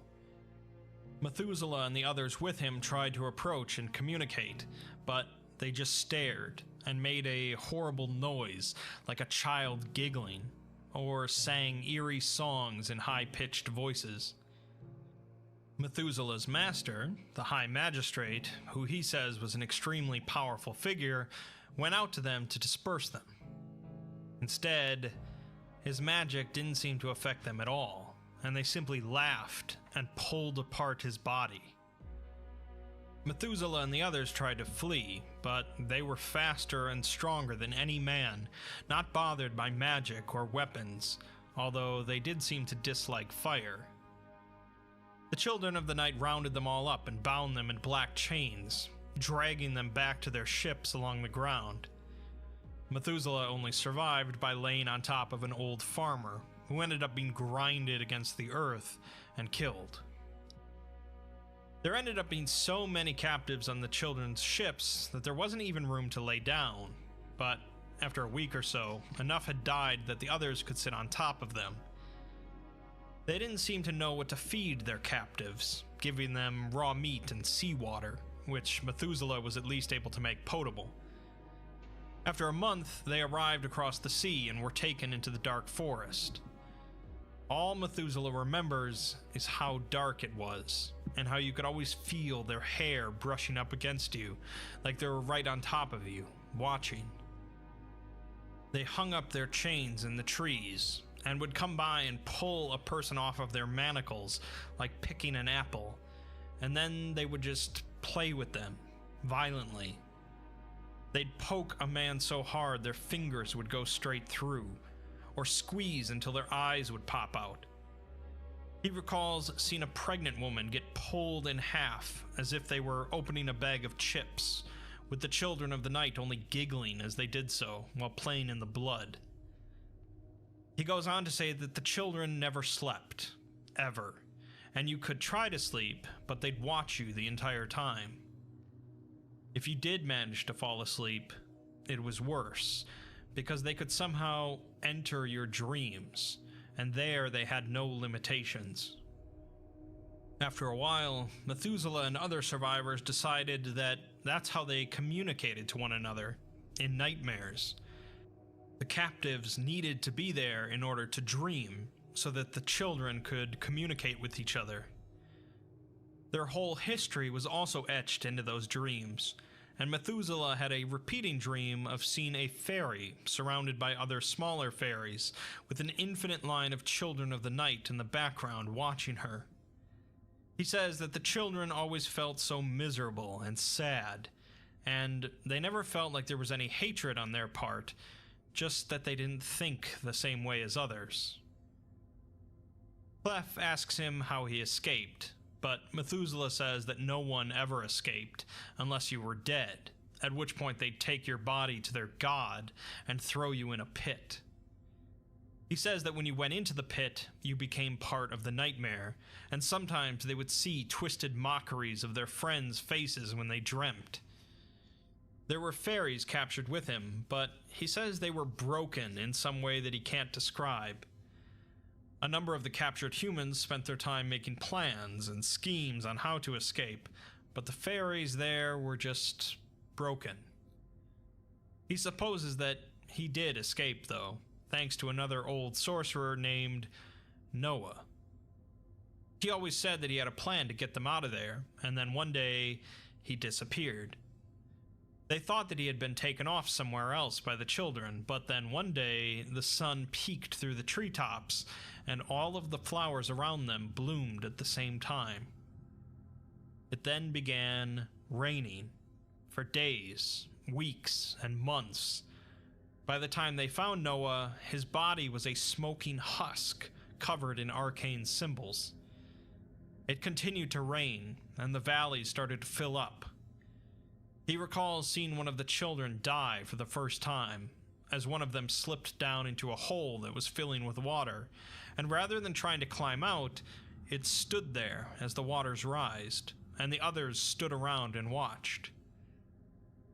Near the end, as the forest themselves started to flood, the children from all over the forest began rounding up all of their captives, which Methuselah guesses to be in the millions, and dragged them deeper into the woods where their god was. Methuselah and some others managed to slip away during this time, along with some fairies who still had their wits about them. They ran for some mountains to the south, and once they got above the tree line, they could see that the forest stretched into the horizon. They also saw their god, a monstrous, festering tree with red lights around its base and people hanging from its branches. The fairies that looked at it began weeping and fled back into the forest, and he says that you could hear it screaming and moaning as well. They kept on running, and they lived on the mountain for 100 years while the world was underwater. When the waters receded, the children of the night were gone. The fairies had gone back to the old forest, and the rest of them went on with their lives. Methuselah tells Clef that it has long been his hope and belief that all of the children of the night drowned during the flood. But if Clef has any reason to believe that that isn't the case, he needs to know, so that he can go away from this place. He says that he can't do it again. He can't go back into the dark. Clef says that they don't have any reason to believe that the children are still around, which is, of course, a lie, and Methuselah can tell that he's lying. He tells Clef to not seek them out, and to flee if he ever encounters them. Their civilization relies on our terror, and they must remain buried. For those familiar with the SCP-1000 file, this paints a pretty different picture of the Bigfoot, especially their downfall. Rather than being wiped out by humanity with advanced tech, they were wiped out by a great flood sent by a sorcerer named Noah. The Bigfoot themselves were also not technologically inclined whatsoever, instead being monstrous aberrations that feed on our terror and communicate through our nightmares. Their entire forest and their god, Titania, sunk into the earth after the flood. So the question remains on what exactly remains down in that forest. With no further ado then, let's take a look at the exploration log of the team heading into the forest. All members of the team, both the Applied Task Force and the researchers, are equipped with Class C polyshell positively pressured insertion suits with filtered respirators. The team enters the pitch-black forest, and they begin discussing what they might find down here, since so much has been pulled down by either the tree itself or the wormwood plants. One of the researchers on the team was also on the wormwood team, and says that the ancient Davites learned about the Children of the Night, and how Titania could pull civilizations into the ground. They came across the sea to this forest, and after the sacrifice of 100,000 Deva, they managed to grab some seeds. The seeds themselves only originally pulled things into the ground, but they enchanted them with some sorcery to also make people forget the things ever existed. One of the team asks why the Children of the Night were so intent on dragging stuff down here, and a researcher says that if the children were created to kill the first man, maybe they didn't know how to do anything else. The team continues through the forest for a few hours before coming across a tree in a small clearing, with a small, emaciated humanoid figure impaled on one of its branches. It has long, pointed ear tips, large eye sockets, and silver hair, and in a pouch on its back it was carrying a small bundle of sticks and leaves in the shape of a doll. The team continues on, but the control members observing them have lost the team's location due to some technical issues. They set up camp while waiting to see if the issues get sorted out. They wait several hours before setting up shifts and falling asleep. They're woken suddenly by one of the doctors screaming, before calming down and explaining that he had an extremely vivid dream. In the dream, he was walking down a path into the woods, and he saw the ferry they passed on the tree, as well as another in a ditch near it. The forest was lit up like daytime, but everything was a horrible red color, and he continued walking until coming to a hole where he heard someone's voice saying, "The devil is 20 miles down, but what's deeper?" He looked over the edge of the hole, and then he was suddenly falling before he woke up. Control is briefed about the dream, and they inform the team that these psychological issues will become more prevalent the closer they get to the center of the forest. The team packs up and continues further into the forest for another couple hours before coming across a large tree with a spiral staircase emerging from the trunk and winding upwards. Above them, they see a number of strange, twisting structures formed from the wood and limbs of the trees in the shapes of the ruined buildings outside of the forest. The team then becomes aware of a sound in the distance, akin to wind, and they move through the increasingly dense forest to try and track it down. They lose contact with Control as they enter into a clearing, domed by large trees pulled in towards each other. Hanging from these trees are thousands of humanoid corpses, some humans, some fairies, all of which are shackled by thick black chains. The clearing slopes downward, and at the bottom is a large, featureless stone slab. The doctor who had the dream recognizes the clearing, but says that there was a hole here instead of that slab.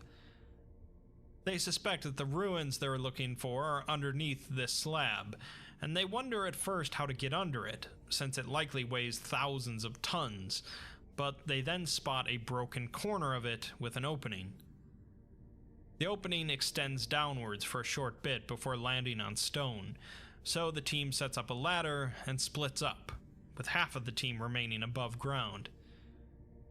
The sound of moving air is clearly coming from down below, and they enter into a square chamber with wooden boxes bound in chains to the walls. There's also a single door that leads into a long hallway containing more wooden boxes, as well as various humanoid and animal bones.